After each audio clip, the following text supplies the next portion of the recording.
सर्वविघ्नोपशान्तयेत्।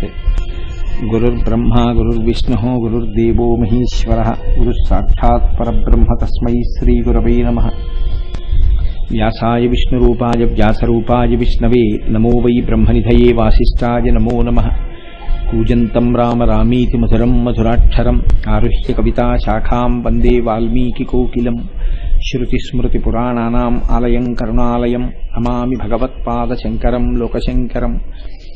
वागर्धाविव सम्पृक्तौ वागर्धप्रतिपत्तये जगतः पितरौ वन्दे पार्वतीपरमेश्वरौ। सूक्तिं समग्रयतु न स्वयमेव लक्ष्मीः श्रीरङ्गराजमहिषीमधुरैः कटाक्षैः। वैदग्ध्यवर्णगुणगुम्भनगौरवैर्यां कण्डूलकर्णकुहराः कवयोधयन्ति। हैमोर्ध्वपुण्ड्रमजहन्मकुटं सुनासं मन्दस्मितं मकरकुण्डलचारुगण्डं बिम्बाधरं बहुलदीर्घकृपाकटाक्षं श्रीवेङ्कटेशमुखमात्मनि सन्निधत्ताम्। मनोजवं मरुततुल्यवेगं जितेन्द्रियं बुद्धिमतां वरिष्ठं वातात्मजं वनरयूथमुख्यं श्रीरामदूतं शिरसा नमामि। आपदामपहर्तारं दातारं सर्वसम्पदां लोकाभिरामं श्रीरामं भूयो भूयो नमाम्यहम्। सिन्दूरारुणविग्रहां त्रिनयनां माणिक्यमौलिस्फुरत्तारानायकशेखरां स्मितमुखीं आपीनपक्षूरुहां पाणिभ्याम् अडिपूर्णरत्नचषकं रक्तोत्पलं बिभ्रतीं सौम्यां रत्नघटस्थरक्तचरणां ध्यायेत् परादम्बिकाम्। శంభుదేవుని గూర్చి ప్రార్థన. అసుర సంధ్య వేళలో శివస్తోత్రాన్ని చేస్తే అమ్మవారు పరమ ప్రసన్నురాలవుతుంది. ఎందుచేత అంటే ఆవిడ మహాపతివ్రత కనుక. ఆవిడ భర్త గారి గురించి నామం ఎక్కడ వినపడుతుందో అమ్మవారు అక్కడ పరమ ప్రశాంతిని గొప్ప ఆనందాన్ని పొంది భక్తుల ఎడల పరమ ప్రీతిని పొందుతుంది కనుక చక్కగా మనం శంభుదేవుని యొక్క ప్రార్థనతో ప్రారంభం చేద్దాం. జయపాలనయన శ్రీతలోలనయన సితశైలనయన శర్వా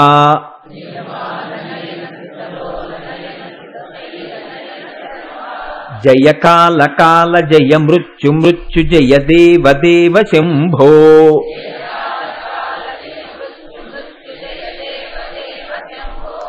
జయ చంద్రమౌళిన మదీంద్రమౌళిమణి సాంద్రహేళి చరణ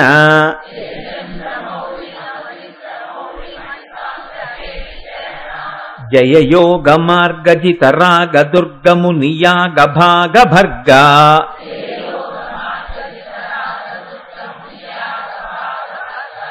జయ స్వర్గవాసి మతి వర్గ భాసి ప్రతిసర్గ సర్గ కల్పా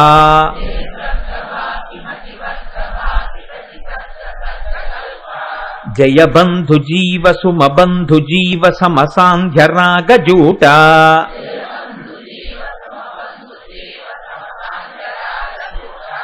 జయ చండ చండతర తాండవోగ్రభర కంపమాన భువన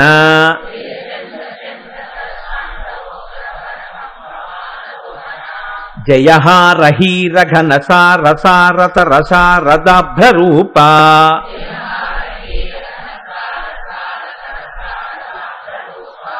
జయ శృంగి శృంగి శృతి భృంగి భృంగి భృతి నంది నంది వినుతి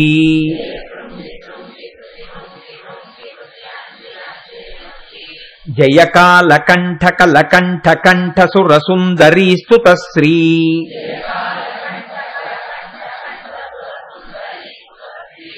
జయ భావజాత సమభావజాత సుకళాజిత ప్రియా శ్రీ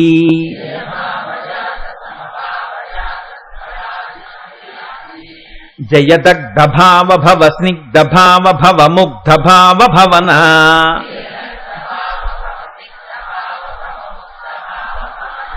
జయ రుండమాలి జయ రూక్ష వీక్ష రుచిరుంద్ర రూప రుద్రా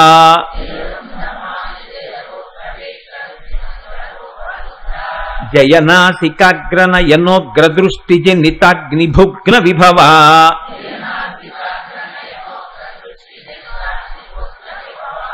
జయ ఘోర ఘోరతర తాపజాపతప ఉగ్ర రూప విజిత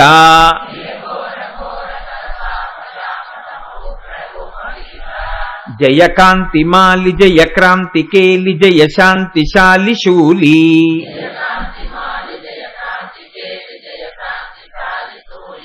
జయ సూర్య చంద్రశిఖి సూచనగ్రనయలోచనగ్రవుగ్రా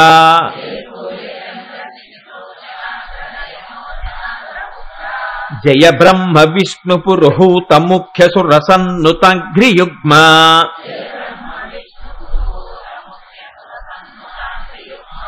జయ ఫాల నేత్ర జయ చంద్ర శీర్ష జయ నాగభూషశూలీ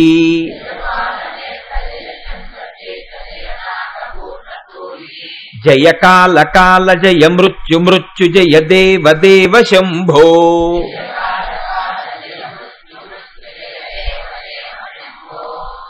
లలితావిర్భావమునకై దేవతల ప్రార్థన. విశ్వరూపిణి సర్వాత్మే విశ్వభూతైకనాయకీ లలితా పరమేశాని సంవిద్వహ్నే సముద్భవ అనంగరూపిణి పరే జగదానందదాయిని లలితా పరమేశాని సంవిద్వహ్నే సముద్భవ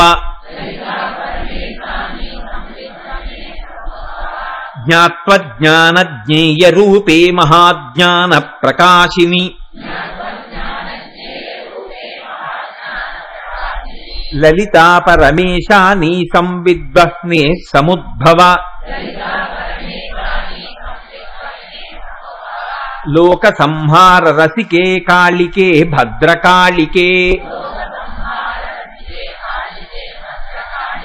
లలితా పరమేశాని సంవిద్వహ్నే సముద్భవ లోక సంత్రాణ రసికే మంగళే సర్వమంగళే లలితా పరమేశాని సంవిద్వహ్నే సముద్భవ విశ్వసృష్టి పరాధీనే విశ్వనాథే విశంకటే లలితా పరమేశాని సంవిద్వహ్నే సముద్భవ సంవిద్వహ్ని హుతాశేషా సృష్టి సంపాదితాకృతే లలితా పరమేశాని సంవిద్వహ్నే సముద్భవ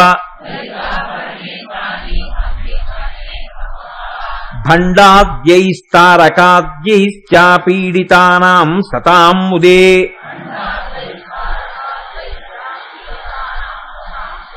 లలితా పరమేశాని సంవిద్వహ్నే సముద్భవ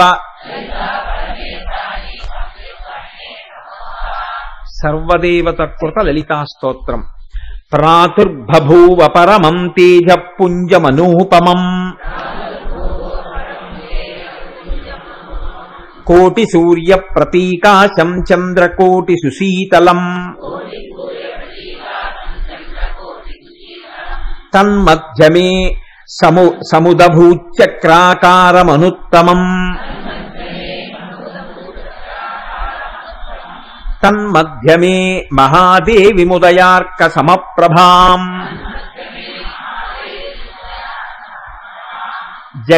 జగదుజ్జీవనాకారాం బ్రహ్మ విష్ణు శివాత్మికాం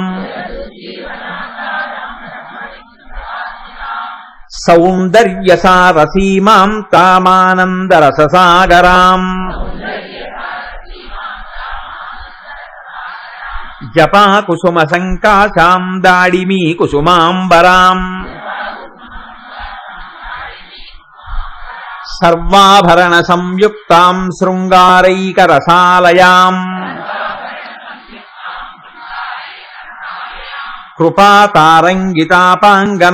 కృపాతారంగితాపాంగనయనాలోకకౌముదీం పాశాంకుశేక్షుకోదండ పంచబాణలసత్కరాం తాం విలోక్య మహాదేవీం దేవాః సర్వే సవాసవాః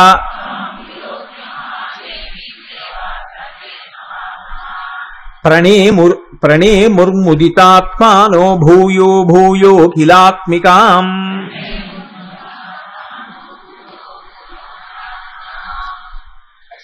ఈ శ్లోకాల గురించి ఇప్పుడు నేను ప్రస్తావన చేయడం కన్నా ఎలాగో ఉపన్యాసాంతర్గతంగా శ్లోకాలకి సంబంధించిన విశేషం వస్తుంది కాబట్టి నేను అక్కడ ప్రస్తావన చేస్తాను. దాని యొక్క వైశిష్ట్యం ఏమిటో మీరు తెలుసుకుందరు. గాని మహోత్కృష్టమైనటువంటి స్తోత్రం బ్రహ్మాండ పురాణాంతర్గతం.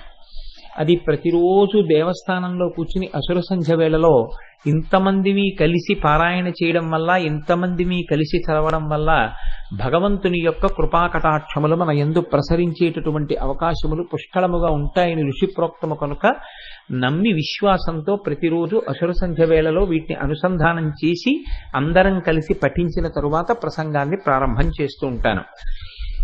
ఈసారి ప్రసంగాలలో లలితా సహస్రనామ స్తోత్రమును గూర్చి కొన్ని మాటలు చెప్పుకోవాలి అని చెప్పి అనుకున్నాం. లలితా సహస్రనామ స్తోత్రం మిగిలినటువంటి సహస్రనామ స్తోత్రముల వంటిది కాదు. దానికి ఒక ప్రత్యేకత ఉంటుంది.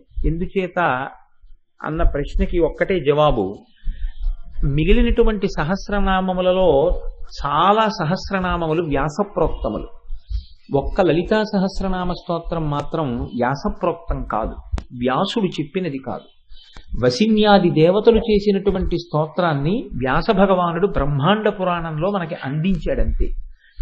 అది సాక్షాత్తుగా అమ్మవారే అనుగ్రహించి వసిన్యాది దేవతల చేత పలికించింది శక్తినిచ్చి. అందుకని ఇది అమ్మవారే శక్తినిచ్చి పలికించి అమ్మవారే ఫలశ్రుతి చెప్పింది. దానికి ప్రతిరోజు ఈ స్తోత్రాన్ని చదివితే ఏం జరుగుతుంది అన్న విషయాన్ని అమ్మవారు స్వయంగా చెప్పింది. ఎక్కడ చెప్పింది అంటే ఒక పెద్ద దేవతా సభలో చెప్పింది ఆవిడ. అందుకే లలితా సహస్రనామముతో తుల్యమైనటువంటి సహస్రనామ స్తోత్రాన్ని చెప్పడం కష్టం అంటారు పెద్దలు. అందులో ఒక్క అక్షరం కూడా మీరు వెతికి చూద్దామన్నా అనవసరమైనటువంటి అక్షరములు ఏవీ కనపడవు.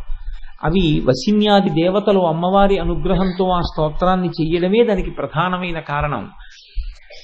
అసలు లలితావిర్భావమునకు సంబంధించినంత వరకు మనం గమనించవలసినటువంటి నేపథ్యం ఒకటి ఉంటుంది. భగవంతుడు అపారమైనటువంటి దయాసముద్రుడు, కరుణామూర్తి. భగవంతుని యొక్క కారుణ్యము ఎంత చిత్రంగా ఉంటుంది అంటే ప్రపంచంలో ప్రమాదకరమైనటువంటి వస్తువుని కూడా శుద్ధి చేసి ప్రపంచానికి పనికొచ్చేటట్టుగా అందజేయడంలో ఈశ్వరుడి యొక్క కారుణ్యము వ్యక్తమవుతూ ఉంటుంది. మీరు చూడండి, ఒక పాము యొక్క విషం మనిషిలోకి ప్రవేశిస్తే మనిషి మరణిస్తాడు. కానీ వైద్యుడు అదే పాము యొక్క విషాన్ని తీసి శుద్ధి చేసి మనుష్యులకు వచ్చినటువంటి అనారోగ్యములు తొలగిపోవడం కోసమని ఔషధంగా అందిస్తాడు. వైద్యుడి చేతిలో పడితే పాము విషం మనుష్య కోటికి అది ఒక ఔషధంగా పనికొస్తుంది. అదే పాము విషం మన శరీరంలోకి ప్రవేశిస్తే మృత్యుకారకం అవుతుంది. వైద్యుడి చేతిలో పడినటువంటి పాము విషం ఎలా ఔషధి గుణాన్ని పొందిందో అలాగే ఈ ప్రపంచంలో కొంతమంది అహంకారంతో గర్వంతో లోకాలన్నింటినీ కూడా ప్రమాదకరమైనటువంటి రీతిలోకి నెట్టేటట్టుగా ప్రవర్తించినప్పటికీ కారుణ్యమునకు ఆలవాలమైనటువంటి భగవంతుని యొక్క స్వరూపము, అది మీరు అమ్మవారిని పిలవండి, అయ్యవారిని పిలవండి, ఏ రూపంతో మీరు పిలిచినప్పటికీ ప్రస్ఫుటంగా ఈశ్వర కారుణ్యము వ్యక్తమవుతూ ఉంటుంది. విశేషించి అమ్మ అన్న మాట ఎక్కడుందో అక్కడ ఈ కారుణ్యం మరింత ప్రస్ఫుటంగా ఉంటుంది. లలితా సహస్రనామ స్తోత్ర ఆవిర్భావమునకు వెనక చాలా పెద్ద నేపథ్యమే జరిగింది. మిగిలినటువంటి సహస్రనామ స్తోత్రములకు వీటికి ఇంత పెద్ద నేపథ్యం ఉన్నట్లు కనపడదు. ఒక పరమభక్తుడైనటువంటి వాడు ఎక్కడో ఒక చోట కీర్తన చేస్తాడు, మంచిదే. నేను అంత మాత్రం చేత ఆ సహస్రనామముల యొక్క వైభవమును తగ్గించి మాట్లాడడం అనేటటువంటిది నా ప్రయోజనం కాదు. ఒక సహస్రనామ స్తోత్ర ఆవిర్భావము వెనుక ఉన్నటువంటి నేపథ్యము ఎంత పెద్దదై ఉన్నదో మీరు లలితా సహస్రనామ స్తోత్రాన్ని గమనిస్తే మనం కొంచెం ఆశ్చర్యపోవలసి ఉంటుంది. ఎందుచేత అంటే తారకాసుర సంహారం జరపవలసి వచ్చింది. మీరు శివమహాపురాణాన్ని అవతరించినప్పుడు తెలుసుకున్నారు, తారకాసుర సంహారం జరగాలి అంటే పార్వతీ పరమేశ్వరులకు కుమారుడు జన్మిస్తే తప్ప తారకాసురుడు నిర్జింపబడడు. కనుక మన్మధుడు పార్వతీదేవి యందు పరమశివుడు అనురక్తతను పొందడం కోసమని తనకున్నటువంటి పుష్పబాణములను విడిచిపెట్టాడు. క్రుద్ధుడైనటువంటి పరమశివుడు తన 3వ నేత్రాన్ని తెరిచాడు. ఆ 3వ నేత్రంలోంచి వచ్చినటువంటి అగ్ని జ్వాలలలో మన్మధుని యొక్క శరీరము దహించుకుపోయి ఒక పెద్ద భస్మరాశి కింద పడింది. ఇప్పుడు ఈ భస్మరాశి పడిన తరువాత ఏ ప్రయోజనం జరుగుతుందనుకుని అక్కడికి దేవతలందరూ వచ్చారో ఆ ప్రయోజనం సిద్ధించలేదు సరికదా, వారు అనుకోనటువంటి హఠాత్ పరిణామము సంభవించింది. పరమశివుడి మీద మన్మథబాణములు పడితే పార్వతీ పరమేశ్వరుల యందు అనురాగము కలుగుతుంది ఒండురులకని దేవతలు ఆశించారు. కానీ మన్మథ దహనము జరిగింది. అందుకని ఎక్కడి దేవతలు అక్కడే సర్దుకుని వెళ్ళిపోయారు. వెళ్ళిపోయినప్పుడు అక్కడ ఇంకేమీ లేదు. మన్మధుని యొక్క శరీరము కాలిపోయి దాని భస్మరాశి పడి ఉంది. ఒక్కొక్కసారి చాలా తమాషా అయినటువంటి పనులు జరుగుతూ ఉంటాయి. ఇవి కాకతాళీయముగా జరిగాయి అని మీరు అనుకోవడానికి వీల్లేదు. ఎక్కడో ఉంటుంది భగవంతుని యొక్క సంకల్పం. ఆయన ఏదో ఊహ చేస్తాడు, లోకమునకు ఏదో ఒక ప్రయోజనమును అందించాలి. కాబట్టి గణములు అని ఉంటాయి.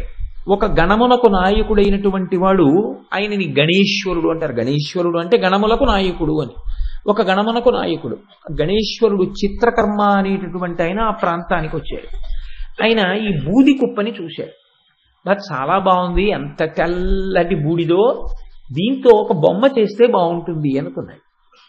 ఆయన ఆ బూదితోటి ఒక బొమ్మని తయారు చేశాడు. బొమ్మని తయారు చేసి చూస్తే ఇప్పుడు ఆయన కంటికి అది చాలా అందంగా కనపడింది ఆ బొమ్మ. దానికి ప్రాణప్రతిష్ఠ జరిగింది. ప్రాణప్రతిష్ఠ జరిగితే అందులోంచి ఒక వ్యక్తి లేచాడు. అది పరమశివుడు క్రుద్ధుడై రుద్రమూర్తి అయి తన కన్ను తెరిచినప్పుడు వచ్చినటువంటి అగ్ని జ్వాలల చేత భస్మమైనటువంటి శరీరము యొక్క బూది. అందులోంచి తయారైనటువంటి వ్యక్తి కనుక వ్యగ్రతతో కూడినటువంటి స్వభావంతో ఉన్నాడు.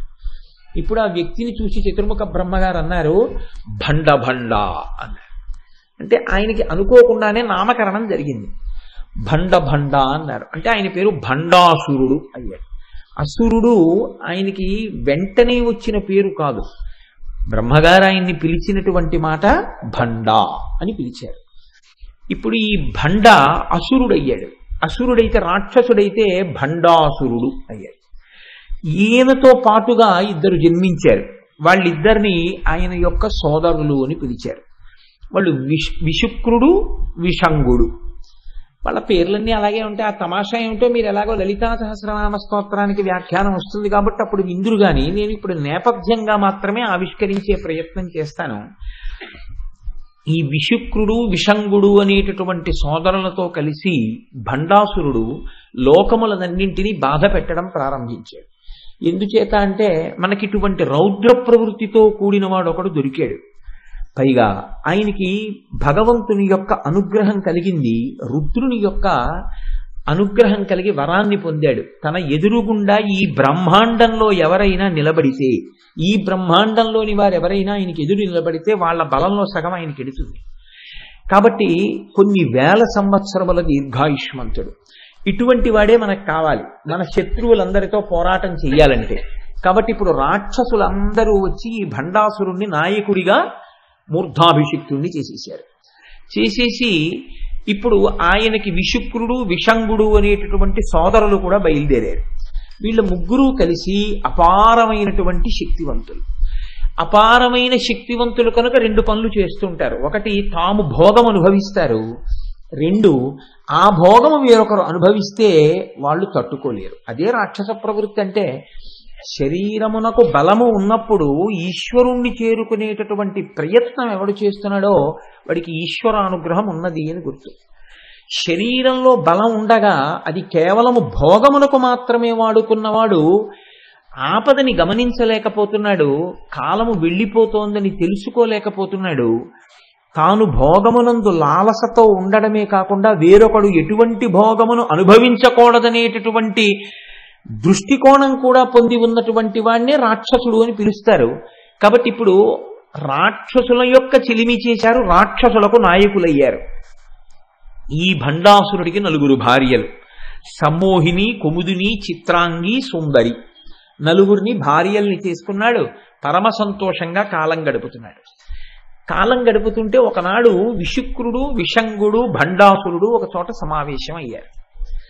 రాక్షసుల యొక్క ప్రవృత్తి ఎంత గమ్మత్తుగా ఉంటుందో చూడండి. మీరు పురాణములను పరిశీలనం చేస్తే పురాణాలు ఎందుకు పనికొస్తాయండి అనుకుంటారు చాలా మంది. పురాణముల యందు సరి అయినటువంటి దృష్టికోణ ప్రసరణం జరిగితే మీరు ఈ లోకాన్ని అధ్యయనం చేయడం చాలా తేలికైపోతుంది. రాక్షసుల యొక్క ప్రవృత్తి ఎలా ఉంటుందో చూపిస్తున్నారు ఋషి.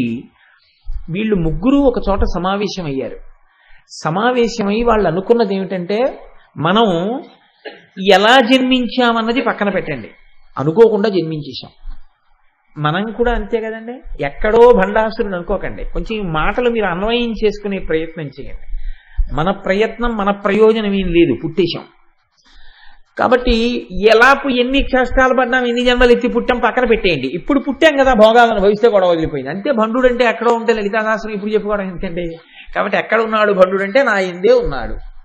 కాబట్టి ఇప్పుడు ఈ భండాసురుడు విశుక్రుడు విషంగుడితో కలిసి అన్నాడు, మనం సుఖాలు అనుభవించాం, మనం భోగాలు అనుభవించామంటే బాగుంది. మనని ఆశ్రయించినటువంటి వాళ్ళు సుఖాలు అనుభవించారు, భోగాలు అనుభవించారు, చాలా బాగుంది. మనకి ఎవరు జయ జయధ్వానం చేస్తారో, ఎవరు మనని ప్రభువుగా అంగీకరించారో, ఎవరు మన మోచేతి కింద నీరు తాగి బతుకుతున్నామని గులాములై ఉన్నారో అటువంటి వాళ్ళు సుఖములు అనుభవిస్తే మనకేం అభ్యంతరం లేదు. అటువంటి వారెవరు? రాక్షసులు. కాబట్టి రాక్షసులను అనుభవించని. కానీ మనని నాయకుడిగా అంగీకరించినటువంటి జాతులు కొన్నున్న ఈ ప్రపంచంలో, ఈ బ్రహ్మాండంలో, అవి యక్ష గంధర్వ కిన్నెర కింపురుష దేవతలతో ప్రారంభించి మనుష్య జాతితో సహా ఎన్నో జాతులున్నాయి. వీళ్ళెందుకు అనుభవించాలి భోగం? మనం అనుభవించామంటే దానికి అర్థం ఉంది. సుఖం అనుభవిస్తాం, వాడెందుకు అనుభవించాలి సుఖం? మీరు చూడండి, ఒక్కొక్కడు తాను సుఖపడతాడు, ఇంకొకడు సుఖపడ్డాన్ని చూడలేడు. మీరు చూడండి, కొంతమంది దగ్గర ఒక గమ్మత్తు ఉంటుంది. తాను కూర్చుని ఉంటాడు, వేరొకరిని కూర్చోమని అండవు. ఎందుకనడంటే లోపల భండుడు ఉన్నాడు, నేను కూర్చోవచ్చు, ఆయన కూర్చోవడం ఏమిటి నా ముందు అంటే కూర్చోమండవు. ఎందుకు అనలేడు అంటే కుర్చీ ఖాళీగా అన్నా ఉంచుతాడు తప్ప తన ముందు కూర్చోవడం అంగీకరించలేడు. ఇటువంటి స్థితి భండాసురుడైతే దీన్ని అధిగమించి తన కష్టాన్ని పక్కన పెట్టి అవతల వాళ్ళ యొక్క కష్టం గురించి ఎక్కువ ఆలోచించగలగడం దైవత్వం. అంతే తేడా. చంద్రశేఖర పరమాచార్య స్వామి ఒకరోజు ఆశ్రమం అధికారులు చూస్తే ఒప్పుకునేవారు కాదు. మీరు ఈ వయస్సులో ఇలాగే మాట్లాడుతుంటే మీ ఆరోగ్యం ఏమైపోతుందని బెంగ పెట్టుకునేవారు. ఒకరోజు పాపం ఆ పీఠం మేనేజర్ గారు ఏదో పని మీద ఎక్కడికో వెళ్ళారు. మంచి అవకాశం దొరికింది అనుకున్నారు పరమాచార్యుల వారు. ఓ గడ్డిమావు దగ్గర కూర్చున్నారు. ఆయన కూర్చునే ప్రదేశాలు కూడా అలాగే ఉంటాయి, ఎందుకంటే అక్కడ ఆవులు తిరుగుతాయి, అందుకని ఆయనకి పరమ ప్రీతి. ఓ గడ్డిమావు దగ్గర కూర్చున్నారు. ఎవరో వెళ్ళి పురాణాల్లో ఉండేటటువంటి విషయాల గురించి మాట్లాడడం మొదలెట్టారు. అంతే, ఆయన పరమ ప్రసన్నులు అయిపోయారు. మాట్లాడేస్తున్నారు. తెల్లవారుజామున 3 అయింది. ఆయనకి 3 అయినట్టు ఆయనకి తెలియదు, కూర్చున్న వాళ్ళకి తెలియదు. పరమాచార్య మాట్లాడడం అంటే మాటలా అండి, అమృతధారలు. 3 అయింది. తెల్లవారుజాము సమయంలో ఆయన్ని కలుసుకోవడానికి అవుతుందేమో, స్నానం చేసి బయటికి వస్తారు కదా అని ఒక స్త్రీ తన కూతుర్ని తీసుకుని వచ్చి దూరంగా నిల్చుంది. అప్పుడు వచ్చారు పీఠం మేనేజర్ గారు ఎక్కడి నుంచో. వచ్చి, స్వామి మీకు ఎన్ని మాటల నుంచి చెప్తున్నామండి, పసిపిల్లాడికి చెప్పినట్టు భగవంతుడి పేరెత్తితే, పురాణం పేరెత్తితే, వేదం పేరెత్తితే, ఉపనిషత్తు పేరెత్తితే అలా మాట్లాడేయడమే. 3 అయింది. పోని పడుకుంటారా వెళ్ళో గంట అనుష్ఠానం. ఎలా ఉంటుంది ఆరోగ్యం? మీరు లేచి వెళ్ళి స్నానం చేసి, మీరు ఏమయ్యా ఇంతసేపు మాట్లాడించడానికి మీకు బాధగా లేదు, ఎందుకయ్యా అలా మాట్లాడిస్తారా ఆయన్ని అంటున్నారు. ఆయన అంటున్నారు పరమాచార్యులు వారు, ఈయన లేచి కమండలం పట్టుకుని సత్యదండం పట్టుకుని వెళ్ళబోదామని ఇలా చూశారు. చూసేటప్పటికి ఒక ఆవిడ అక్కడ నిలబడింది ఈయనతో మాట్లాడడానికి. ఇలా అంటారేమో వద్దామని నించునుంది. పాపం చూశారు కదా, పిలుస్తారేమో అని ఆదుర్దా పడుతోంది. పీఠం మేనేజర్ గారు చూశారు, ఇంకా 3 అవ్వలేదు, అప్పుడే నువ్వు కూడా సిద్ధమైపోయావా? ఇప్పటిదాకా వీళ్ళు అయ్యారు, ఇక అనుష్ఠానం చేసుకుందామంటే ఇంకా నువ్వా అన్నారు. అంటే ఆయన అన్నారు, ఏమో నీకు చెప్పడం మర్చిపోయాను, ఒక్కసారి వెళ్ళి దేవాలయం దగ్గర కొద్దిగా విభూతి ఉంటుంది, అక్కడ ఒక్కసారి పట్టరా అన్నారు. అంటే మరి స్వామివారి ఆజ్ఞ కాదనకూడదు, గబగబా వెళ్ళారు పీఠం మేనేజర్ గారు. ఆయన గబగబా ఇల్లారా అన్నారు. అని, ఏమమ్మా ఎందుకు నిల్చున్నావు చీకట్లో అంతసేపు, ఏమి చెప్పు నీకు కారణం? ఆవిడ ఏదో చెప్పింది, ఆయన తీసుకొచ్చారు, ఆ విభూతి ఆవిడికి ఇచ్చేయని వెళ్ళిపోయారు.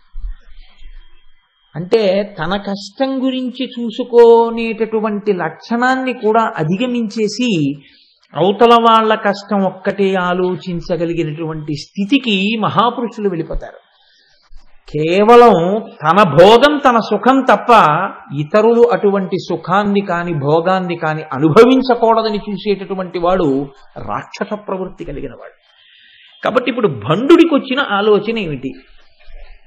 మనం భోగం అనుభవిస్తున్నాం, బాగుంది. మనని నమ్మిన వాళ్ళు భోగం అనుభవిస్తున్నారు, బాగుంది. మన నాయకత్వం లేని వాళ్ళు, మనని నాయకుడిగా అంగీకరించని వాళ్ళు ఎందుకు భోగాలు అనుభవించాలి? వాళ్ళు అనుభవించకూడదు. కాబట్టి భోగం అనుభవించకూడదు అంటే ఏం చెయ్యాలి? వాళ్ళు చాలా చమత్కారమైన ఆలోచన చేశారండి. సృష్టిలో బహుశా ఏ రాక్షసులకి రాలేదు ఇటువంటి ఆలోచన. వాళ్ళు అన్నారు, మనం ఒక పని చేద్దాం, సుఖములన్నింటికీ ఆలవాలము ఎక్కడుందో దాన్ని నిర్వీర్యం చేద్దాం. కాబట్టి మనలో భండుడు స్వర్గలోకానికి వెడతాడు, విశుక్రుడు భూలోకానికి వెడతాడు, విషంగుడు రసాతలానికి వెడతాడు. ముగ్గురం స్థూల శరీరాలతో వెళ్ళద్దు, సూక్ష్మ శరీరాలతో వెడదాం. వెళ్ళిన ప్రతి చోట మనం చెయ్యవలసిన పని ఒక్కటే. ఏమిటి ఆ పని అంటే, పురుషులకు పుంసత్వము లేకుండా నశింపచేసేద్దాం. స్త్రీల యందు రసోత్పాదనం లేకుండా, రేతస్సు లేకుండా స్త్రీలని చేసేద్దాం. స్త్రీకి స్త్రీ సహజమైనటువంటి స్థితి ఉండదు, పురుషుడికి పుంసత్వం ఉండదు. ఇప్పుడు స్త్రీ పురుషుల మధ్య భోగీచ్ఛ ఉండదు. స్త్రీ పురుషుల మధ్య భోగీచ్ఛ లేని నాడు, అసలు ఆ సంతోషము అన్నది కొరవడిపోయిన నాడు, మనస్సుని సంతోషంగా ఉంచుకోవడము అనేటటువంటి ప్రయత్నమే లేని నాడు లలిత కళలు నశించిపోతాయి. సంగీతం వినరు, ఎవరు నృత్యం వినరు, ఎవరు చక్కగా ఎక్కడో ఏదో మంచి కార్యం జరుగుతోందంటే వినరు. ప్రతివాడు ఏమైపోతాడంటే నీరసపడిపోతాడు. ఈ నీరసపడిపోతే ఏమైపోతుందంటే ఎక్కడా ఏవీ జరగవు.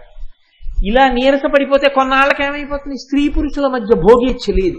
భోగేచ్ఛ లేదు కాబట్టి ప్రత్యుత్పత్తి లేదు. ప్రత్యుత్పత్తి లేదు కాబట్టి భోగము లేదు, ప్రత్యుత్పత్తి లేదు.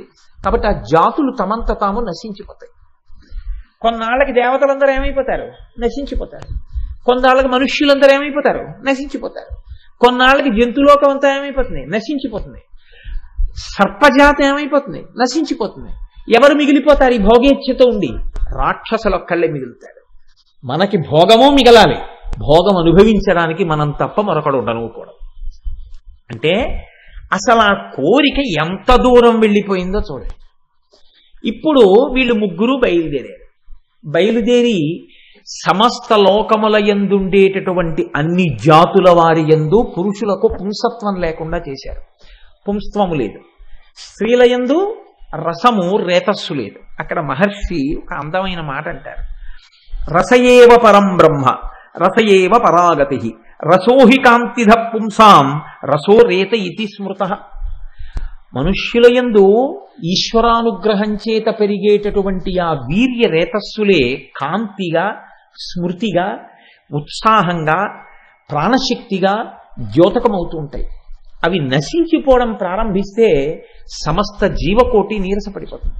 కాబట్టి జీవకోటి అన్ని చోట్ల నీరసపడింది. ఆఖరికి రసాతలంలో ఉండేటటువంటి సర్పజాతులు పడగలెత్తడం కూడా మానేసి, ఎక్కడా లలిత కళలు లేవు, ఎక్కడా కచేరీలు లేవు, ఎక్కడా సంగీతం లేదు, ఎక్కడా నృత్యం లేదు, ఎక్కడా ఏ సభలు లేవు, ఎక్కడా ప్రవచనాలు లేవు, ఎక్కడా హోమాలు లేవు, యజ్ఞాలు లేవు, యాగాలు లేవు.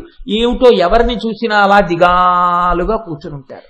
ఒకరిని ఒకరు చూసుకోరు, ఒకరిని ఒకరు చూసి చిరునవ్వులు ఉండవు, ఒకరిని ఒకరు చూసి సంతోషాలు ఉండవు. వీళ్ళు యుద్ధం చేయలేదు.